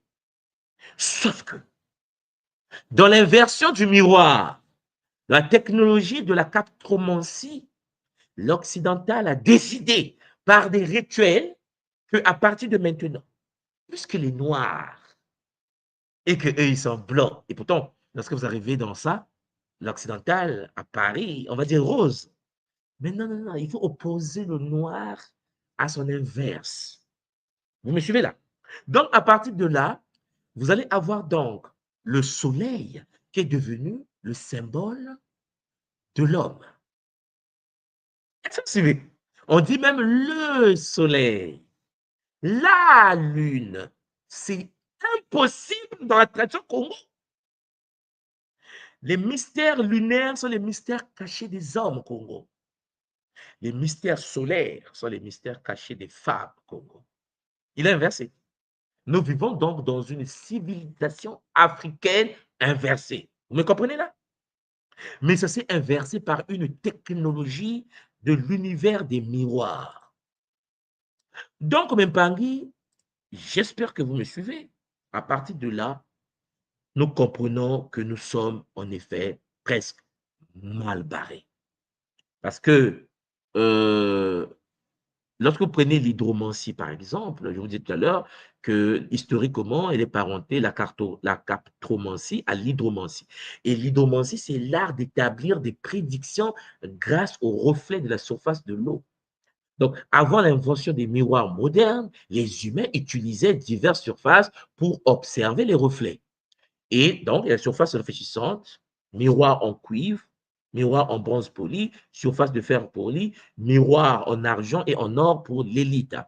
L'eau comme miroir, puisque surface calme de l'eau, premier miroir naturel, reflet de la lune dans l'eau, pour ne pas dire le lune, puisque la lune est de l'univers masculin, je vous assure, tiens, parmi toutes les personnes qui pratiquent, les femmes qui m'écoutent, qui pratiquent le mystère lunaire la nuit, sont en effet victimes d'une certaine forme d'envoûtement astral. Voilà pourquoi, chers Olampangais, on est étonné que l'homme qui s'incarne devient une femme et la femme qui s'incarne devient un homme. Mais bon, je ne vais pas rentrer dans ces détails-là, mais on a inversé les valeurs. Donc, les premières formes de présage, chers Olampangais, utilisant le reflet, sont apparues, bien sûr, en Mésopotamie, en développement Mésopotamie, chez les Chaldéens, en Égypte, un peu partout dans cette zone, et ils utilisaient l'eau et les surfaces métalliques polies qui servaient en fait de médium entre le monde visible et le monde invisible. Il n'y a pas que ça, il y a aussi des cristaux et ce qu'on appelle les miroirs noirs. Parce que, chers Olampangais, la captromancie, qui est parfois confondue avec une autre pratique divinatoire qu'on appelle la cristallomancie, ce n'est pas la même chose. Vous savez, les bouts de cristal, hein, pour voir l'avenir, pour voir le passé, le futur, le présent. Bien que distinctes, mais ces deux méthodes-là, que ce soit la cristallomancie ou la captromancie, ces deux méthodes partagent le même objectif de percevoir les images et les visions de l'invisible. Lorsque vous prenez la cristallomancie, utilisation d'une boule de cristal claire, alors on rend la vision à travers la transparence du cristal. Le cristal comme un prisme énergétique. Le miroir noir également est utilisé. Le miroir, avec l'opacité du miroir, permet en fait de rentrer dans une surface sombre, facilitant la concentration, outil puissant pour la divination visuelle, hein, la scrying, comme on l'appelle, et la perception améliorée des reflets venant de l'astral. À travers le miroir, donc, un initié est capable de rentrer en relation avec les forces de l'invisible, les éléments de la nature, et la même chose que pratique la cristallomancie, c'est-à-dire la boule de cristal. Bon, la boule de cristal est beaucoup connue, mais la catoptromancie, pas beaucoup, parce que la catoptromancie, c'est l'utilisation des miroirs pour faire de la divination, et aussi pour changer de civilisation. Voilà pourquoi, que veut faire l'Africain? Que veut faire l'Asiatique? Que veut faire l'Amérindien? Il veut devenir à image par la captromancie de l'autre, de l'occidental. Vous comprenez? On veut parler comme, on veut lire comme, on veut avoir les mêmes faces, les mêmes visages, on veut faire tout ce que les autres sont. Voilà pourquoi, chers Olampangais, il est important de comprendre que la surface sombre, donc des miroirs, absorbe les distractions visuelles du monde physique. Cela crée en fait un espace visuel neutre où l'esprit peut projeter et percevoir les images qui amènent vers un monde invisible. Oui, chers Olampangais, le miroir, pour nous, dans la tradition africaine et dans toutes les traditions asiatiques, européennes, partout amérindiennes, le miroir est considéré comme un portail dimensionnel. Ça, vous devez le souligner.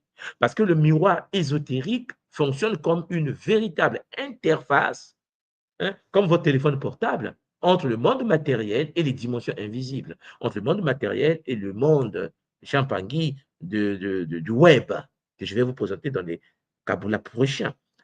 Ça sert en fait de passage des réalités, des passages parallèles. Parce que tu es ici et que tu as un miroir et que tu n'es pas initié, ben, tu ouvres les portes, tu ouvres les portes de l'univers de l'invisible.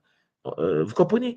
Donc, interface dimensionnelle, passage entre le monde, notre monde et le plan subtil, surtout le monde des morts, le monde astral, le purgatoire. Et cela permet de voir au-delà du voile et de la réalité. Vous arrivez en Afrique, vous rencontrez un marabout africain, à travers le miroir, le marabout est capable de te dire ce qui va venir, qu'est-ce qui se passe, qu'est-ce que tu vas devenir si tu choisis telle voie ou telle voie. Vous comprenez? C'est un outil très puissant utilisé par les marabouts, les ngangas, utilisé également par les sorciers, utilisé par les mystiques, les spirituels. C'est le point de connexion entre les différentes dimensions. Donc, alors, chers Olampangi, lorsqu'on utilise le miroir, il y a donc une transmission bidirectionnelle entre les énergies de l'invisible, du monde subtil, et le monde vivant. Ça facilite la manifestation des forces invisibles. Ça sert de condensateur pour les énergies subtiles. Le miroir que tu as chez toi à la maison, le miroir que tu as dans la voiture, le miroir que tu as dans le pays n'est pas une simple surface réfléchissante. Non. C'est une fenêtre vers l'invisible.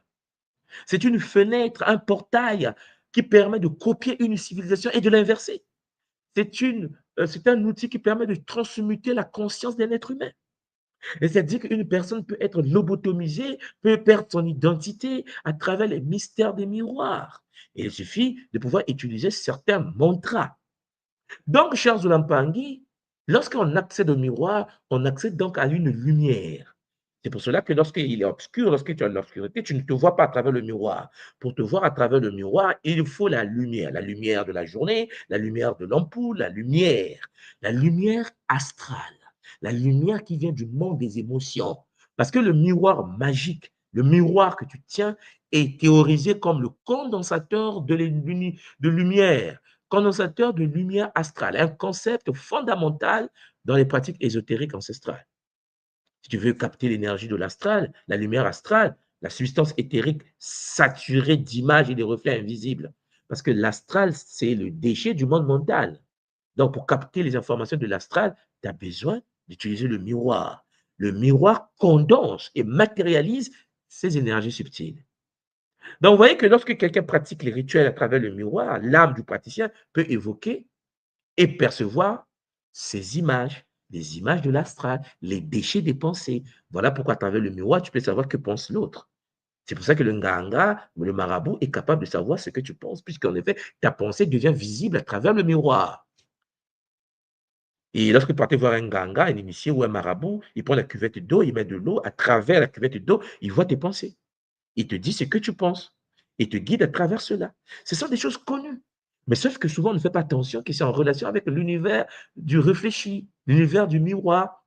La fonction d'aimant énergétique qui capte les impressions astrales, c'est le miroir, c'est l'eau qui réfléchit. L'interface entre le monde matériel et le monde des dimensions invisibles. L'amplification des vibrations et des dimensions magiques. C'est pour cela, chers Olampangi, vous devez savoir que le miroir, grâce à sa capacité de condenser la lumière astrale, devient le réceptacle des images que l'âme ou le magicien ou le sorcier ou le mouloki évoque et manifeste. Attention donc, cher Olampangi, lorsque vous vous posez devant le miroir. Attention, parce que cela peut transmuter la conscience du monde. Voilà pourquoi j'aimerais que vous soyez conscient de cela et que, à travers, bien sûr, le miroir que nous avançons sur la voie de l'éveil multidimensionnel, c'était en effet votre Ntumanswa de Kimbazi, Longi d'Atasan Congo. Je remets l'antenne à Papa Sébastien et Maman Karen, qui nous guide sur la voie de l'éveil multidimensionnel. Et Anga Simou qui est avec nous aussi sur le plateau, Matondo Mamenge, Zola, Kese, Namayangi. Matondo. Matondo papa, Matondo mamie. Ah ouais, ah ouais, ah ouais, ah ouais. Là, c'est de plus en plus lourd, hein, papa. On est choqué, on est choqué, on est choqué parce que maintenant, on espère, comme papa Sébastien l'a dit au début, qu'on aura la possibilité de pouvoir réinverser ce qui a déjà été inversé. Parce que sinon, ce sera difficile pour nous dans cette réalité de pouvoir s'en sortir avec les miroirs qu'on a partout? Ben, en fait, ce aussi que j'ai retenu, c'est le côté bidirectionnel. Donc, ça veut dire que ça va dans les deux sens. Donc, si Effectivement. il y a accès à nous, il y a aussi accès à eux. Donc, on peut inverser et rétablir les choses. Donc, c'est là où ça va devenir encore plus intéressant. Effectivement. C'est pour cela que lorsque nous parlons de Wadiafwa Yikadio, c'est les mystères des miroirs. Parce que vous le comprenez maintenant. Ok. Voilà. La capacité de pouvoir. Vous savez, si vous prenez une tradition de l'autre et que vous l'amenez chez vous et que vous l'utilisez sans pour autant que ça traverse les mystères des miroirs, ça ne marche pas. Ça ne marche pas. Combien de fois on a copié les autres et ça ne marche pas? Il faut être capable de traverser le miroir, donc d'inverser certaines choses pour que ça marche dans ta réalité à toi. Et ça se passe à travers les mystères des miroirs. C'est pour cela que quand vous rentrez dans un temple shintoïste au Japon, il y a des miroirs. Les autres le savent. Mais puisque nous, on est passé dans les plantations,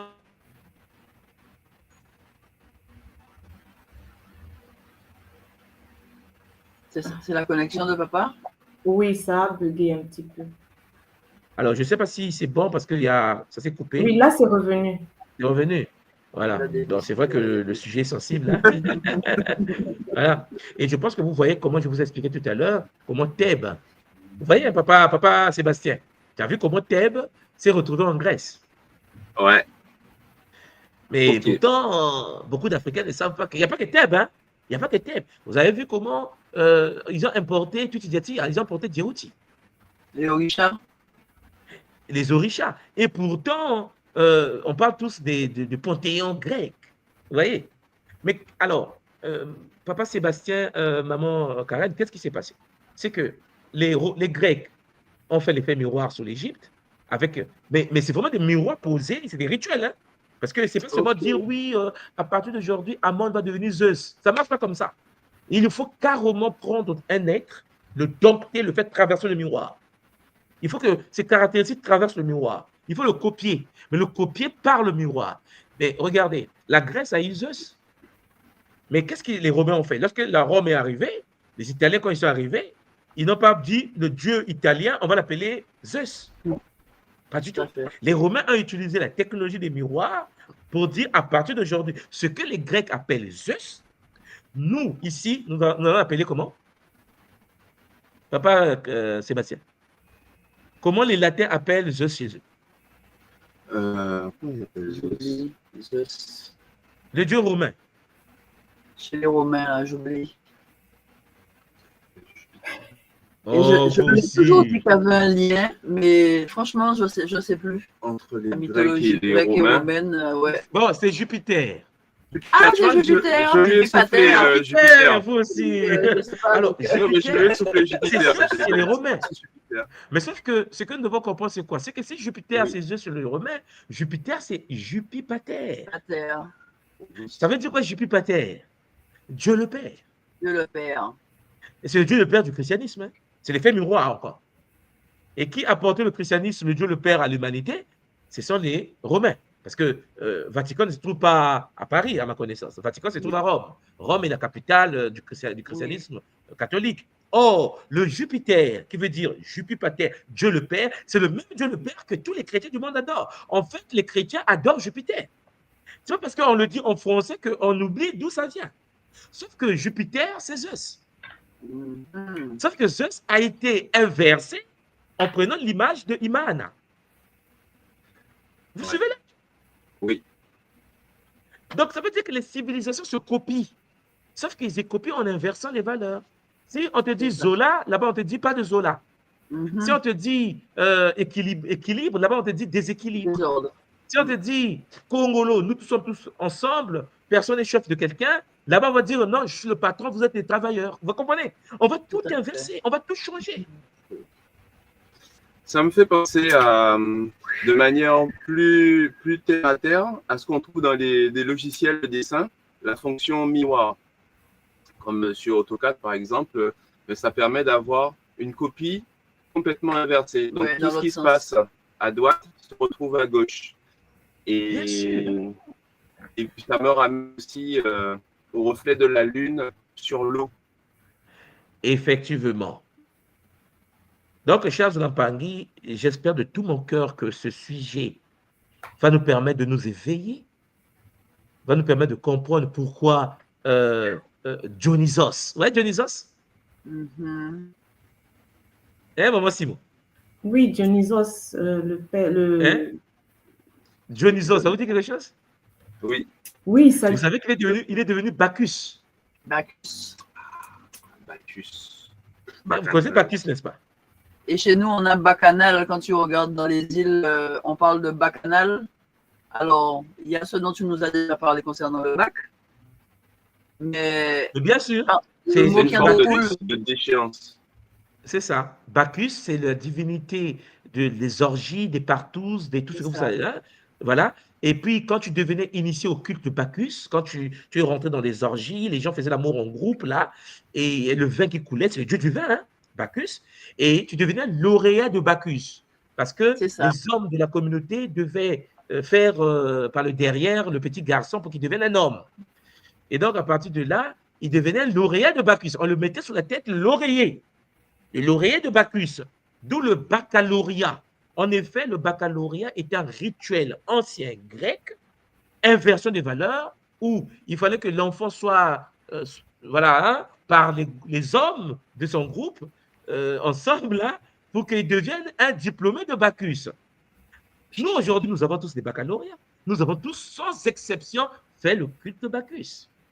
On ne se rend même pas compte, en fait. Et après, on est étonné que nous sommes violés par des incubes et des succubes. Mais nous avons signé le contrat de Bacchus. Wow.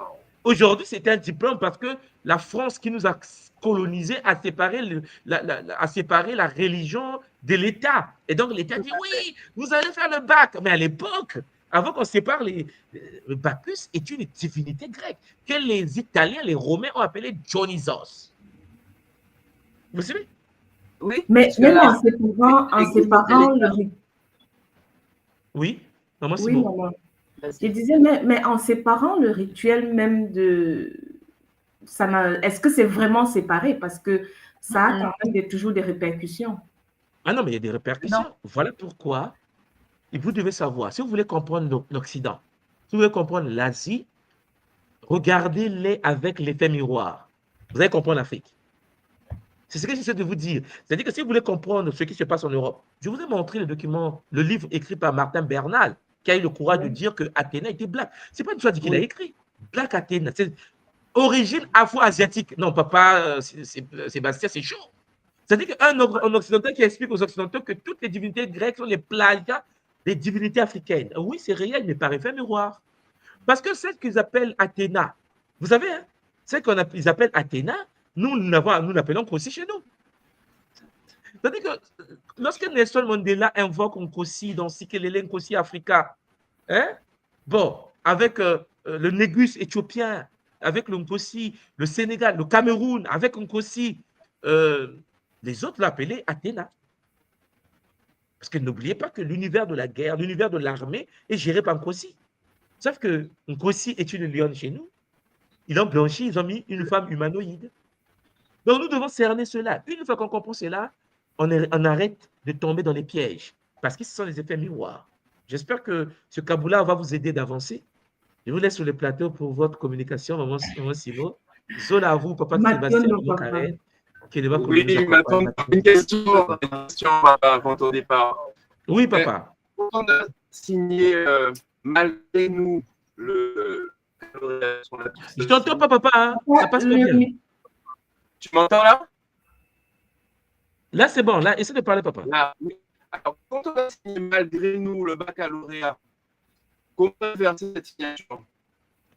Maman Simon, je n'entends rien. Je crois qu'il dit que si, comme malgré nous, on a eu le baccalauréat, comment on va inverser alors ce qui est déjà fait? Ah, mais non, mais il faut l'initiation. Pourquoi vous avez fait l'initiation Gataki? Pourquoi vous avez fait l'initiation Kimbazi? Pourquoi vous avez fait l'initiation Kinkoko? C'est pour redevenir totémiste, pour redevenir élémentiste. C'est-à-dire qu'il faut que vous redeveniez maître des éléments.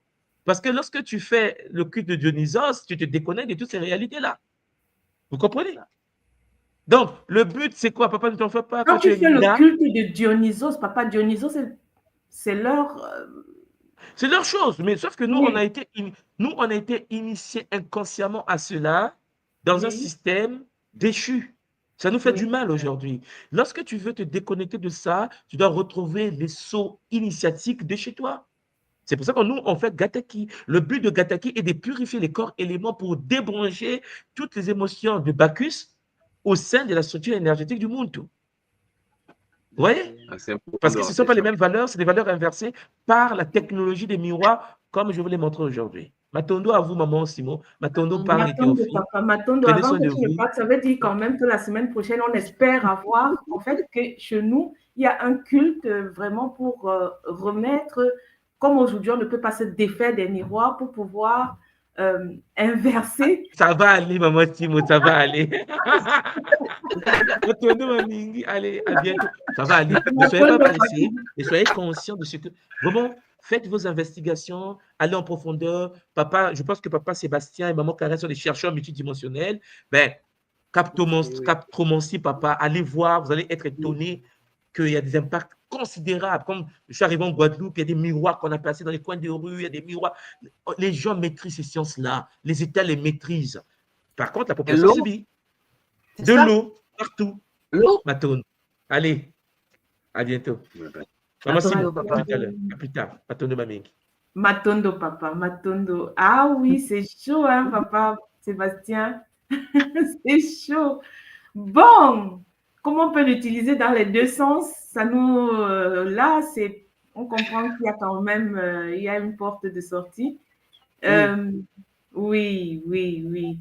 Et aujourd'hui, bon, avec tout ce que papa nous a encore donné aujourd'hui, qu'est-ce que vous pensez de toutes ces sciences qui sont pratiquées aujourd'hui, en fait, qui sont très connues, mais que beaucoup, en fait, qui ne sont pas répandues dans notre milieu, quoi, pourtant pratiquées dans des milieux occultes.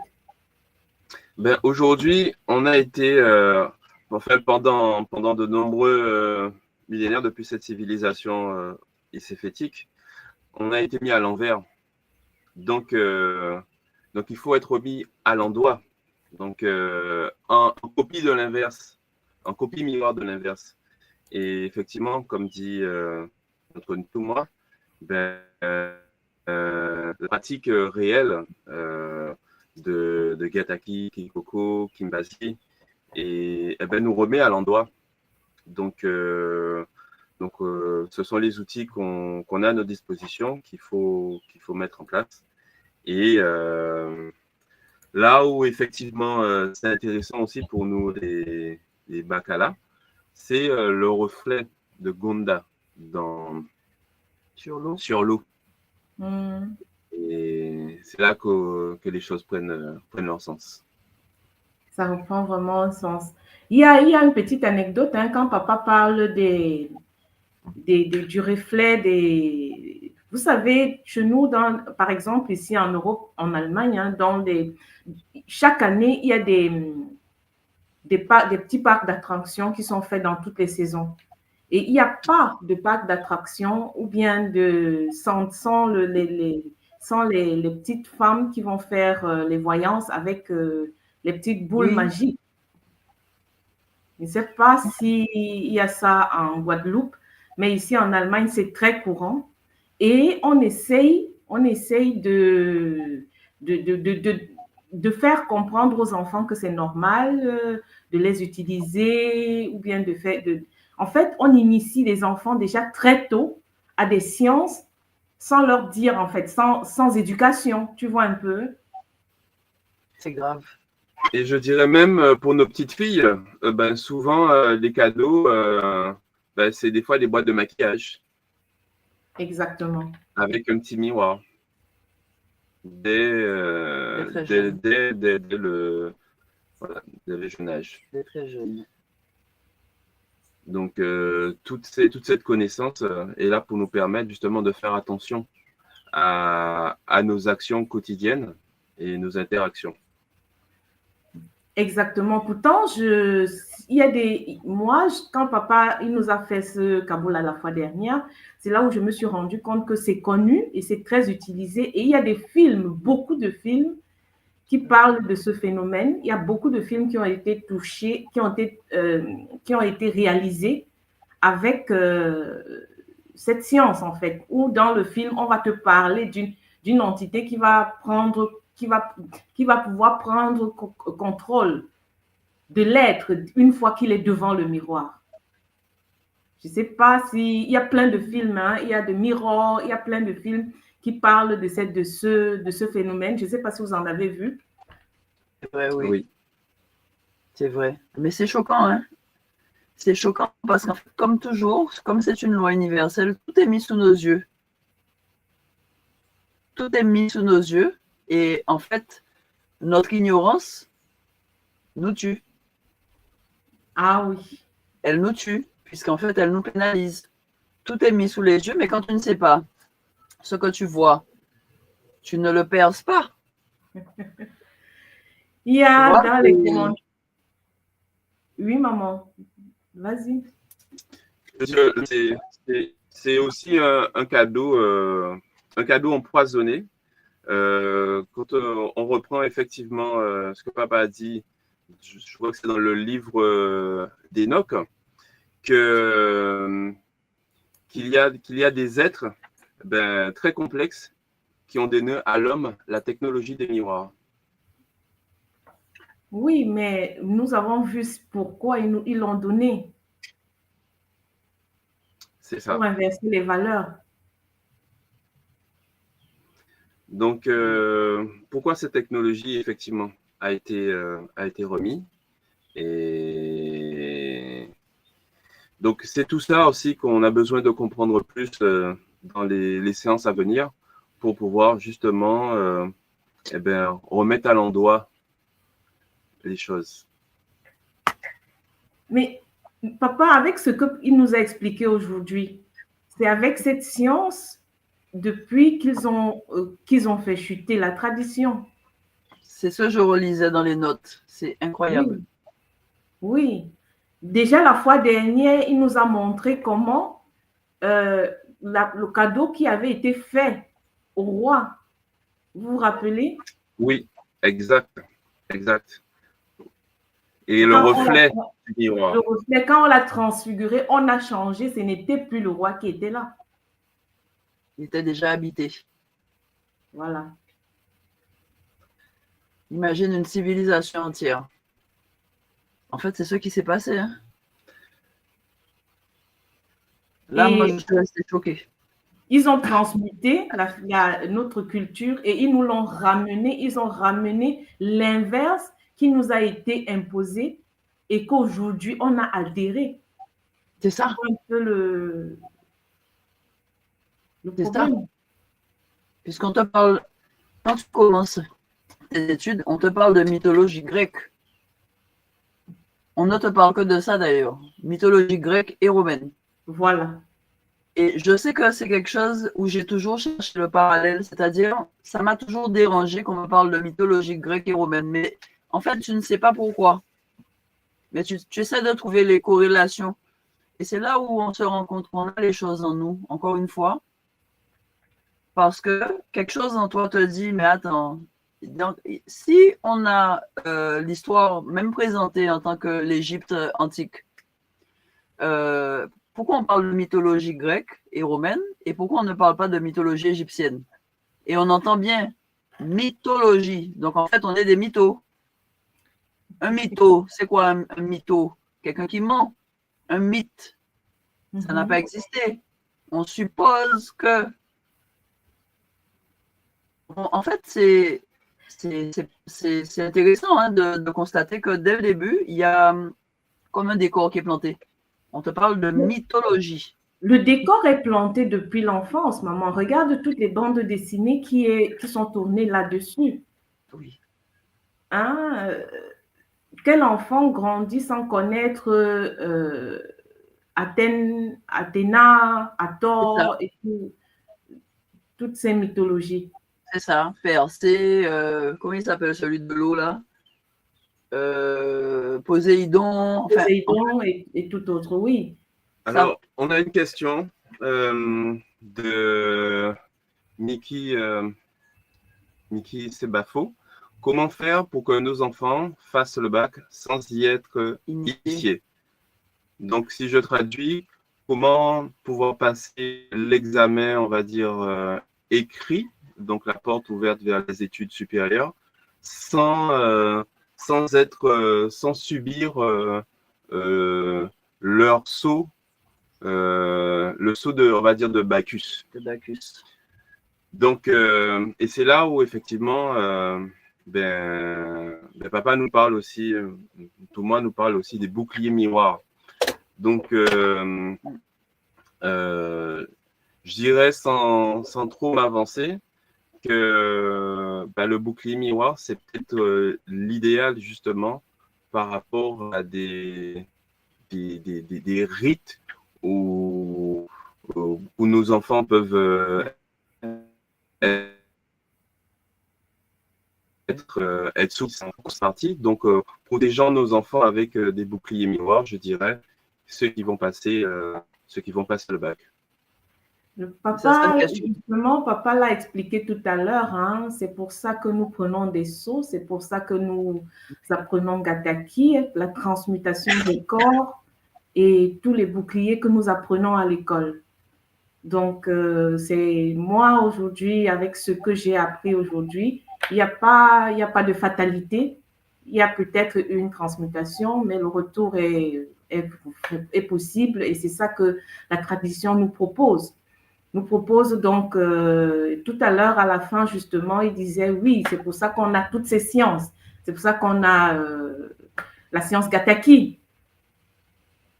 Tout à fait. Donc, maman Miki, je sais que toi, tu es en train de faire un Gataki, hein, donc tu auras la possibilité. Déjà, il y a l'Enga avec des soins et les boucliers. Et puis, donc, toi-même, en tant qu'initié, on a la possibilité de transmuter.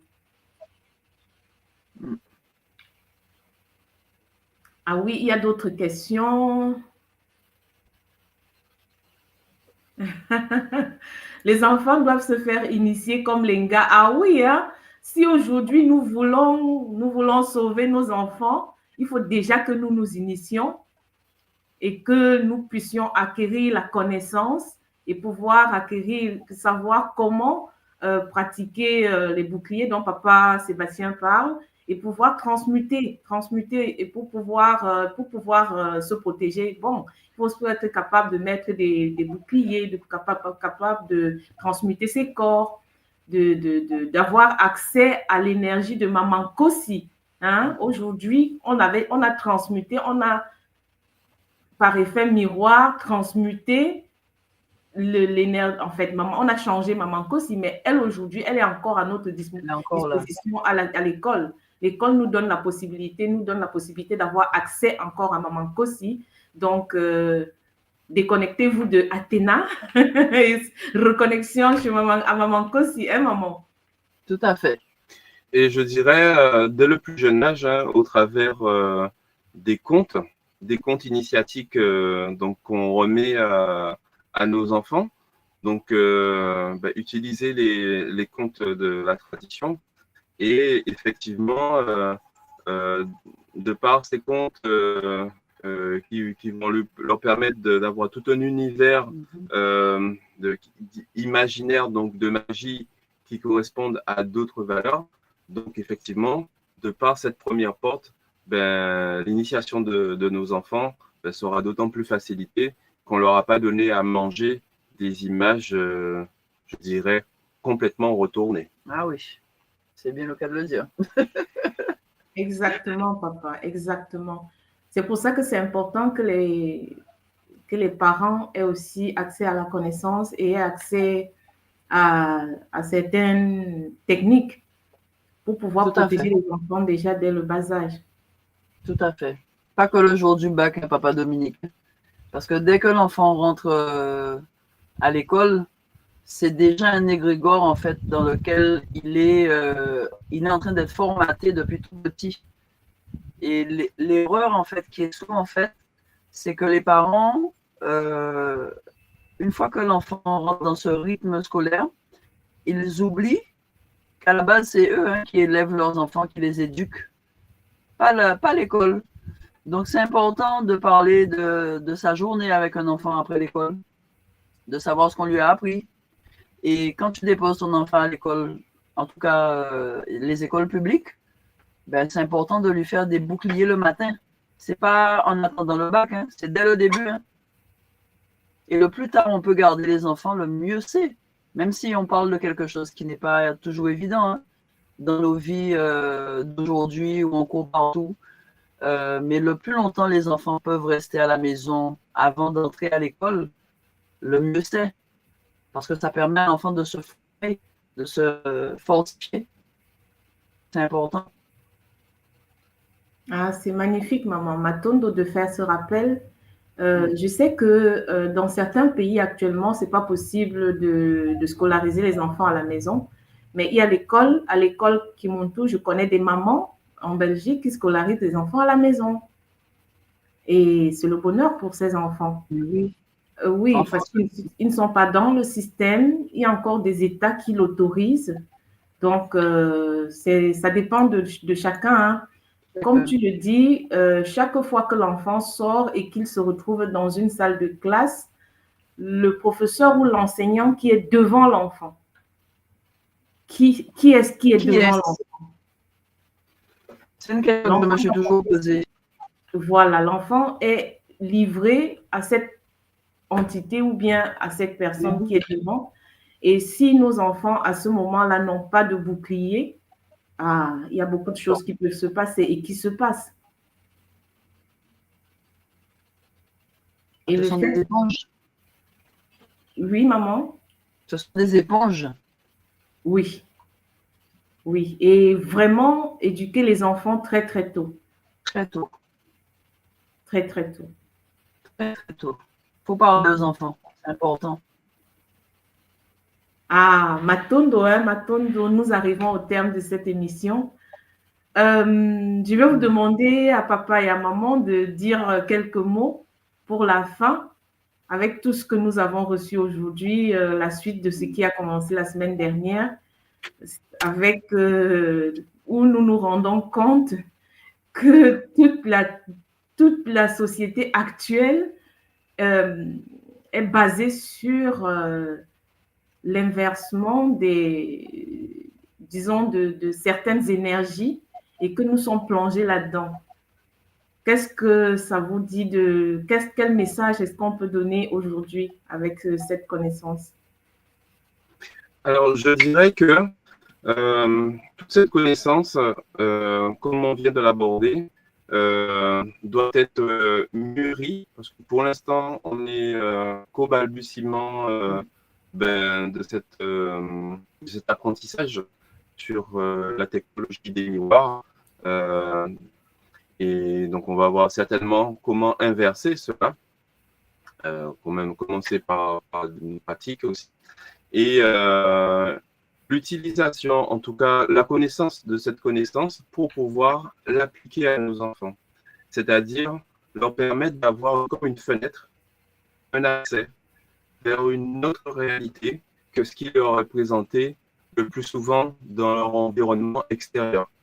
Et cette fenêtre, quelque part, à un moment donné, on doit la permettre d'apparaître pour nos enfants, pour qu'eux, ils puissent la franchir et remettre les choses à l'endroit de manière ancrée pour donc quelque part c'est aussi un miroir d'une certaine manière pour pouvoir leur permettre d'approprier dans leur réalité des choses qui sont plus remises à l'endroit.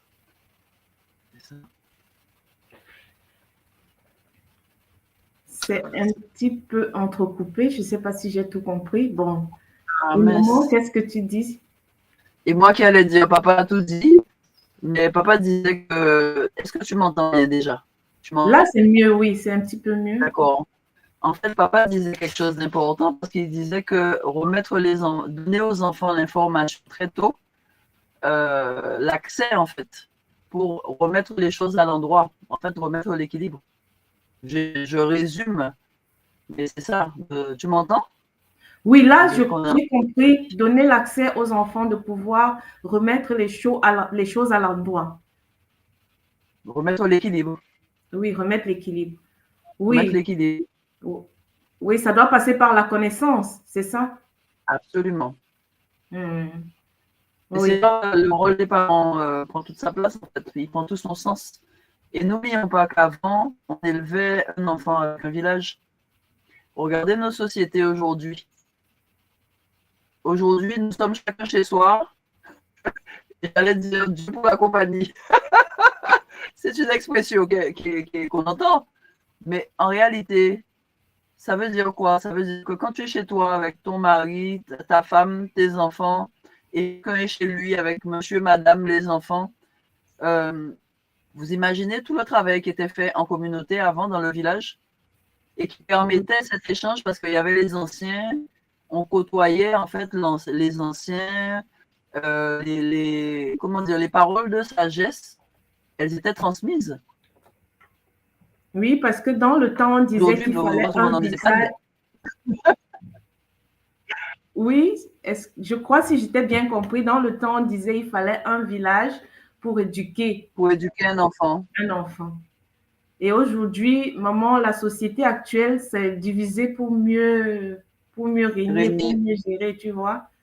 Tout à fait. C'est pour ça que le rappel aussi que ces derniers temps, Papa nous fait, c'est la communauté. Mettre notre communauté sur pied qui va nous permettre de pouvoir gérer facilement certaines choses.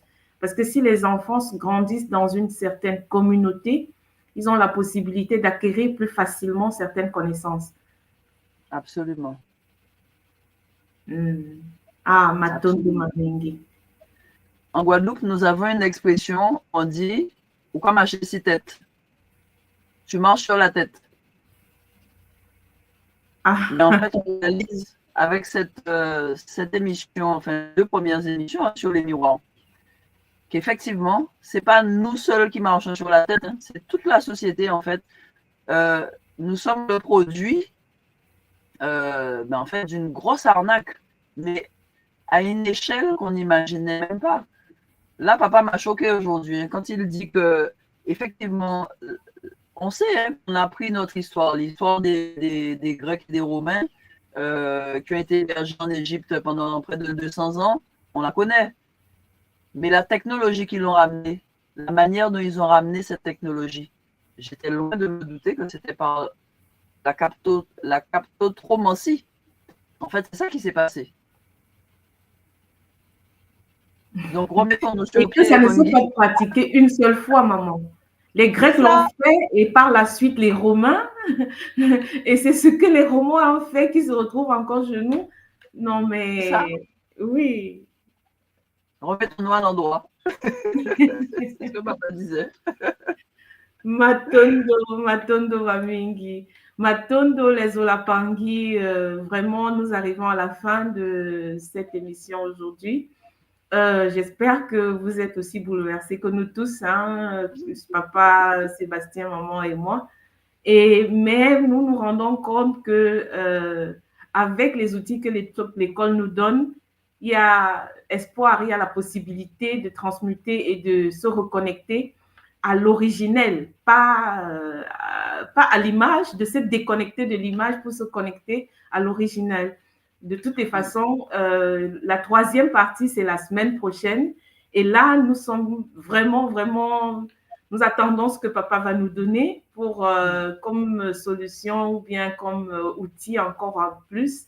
Et là, nous sommes préparés un moment. Tout à fait. On va digérer pendant la semaine, on va réécouter pour capter ce qu'on n'a pas bien entendu, parce que je crois qu'on était choqués à chaque fois qu'il ouvrait la bouche. Oui, il faut qu'on réécoute on va tous réécouter. Ah oui, plusieurs fois, hein, parce que l'oreille n'entend pas tout. Hein. L'oreille n'entend pas tout. Il faut plusieurs fois, hein, il faut écouter. Plusieurs écoutes. Matondo les autres. Et rendez-vous la semaine prochaine pour la suite. Oui. À la semaine prochaine. Matondo à tous ceux qui ont suivi Matondo, et tous ceux qui vont Matondo. suivre en différé. Zola, Lempangi, à la semaine prochaine.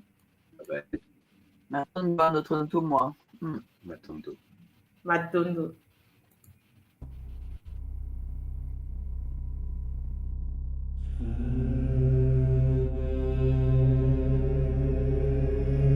Tu crois que la sorcellerie, c'est un mythe? Un délire de vieux? Non. Elle est là, silencieuse, invisible, présente dans ton quotidien. Ce que tu vis n'est peut-être pas le fruit du hasard. Tes douleurs,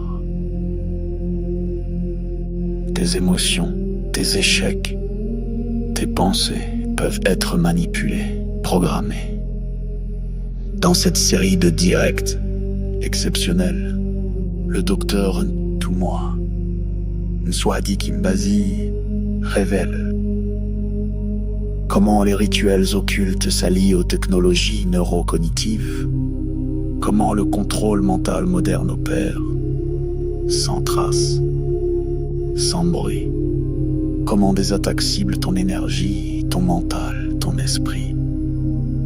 Comment démasquer les attaques invisibles, vampirisme, viol astral, sortilège. Comment pratiquer des rituels de guérison et ériger des boucliers sacrés pour protéger ton âme et celle de tes proches. Et si l'on t'avait fait croire que tout était fatalité? La tradition Congo te guide pour reprendre pleinement ton pouvoir.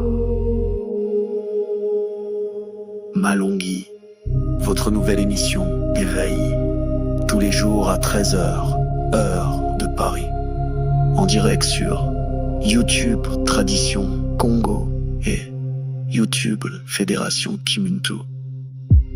Venez témoigner, échanger, partager vos expériences avec l'équipe Kimuntu.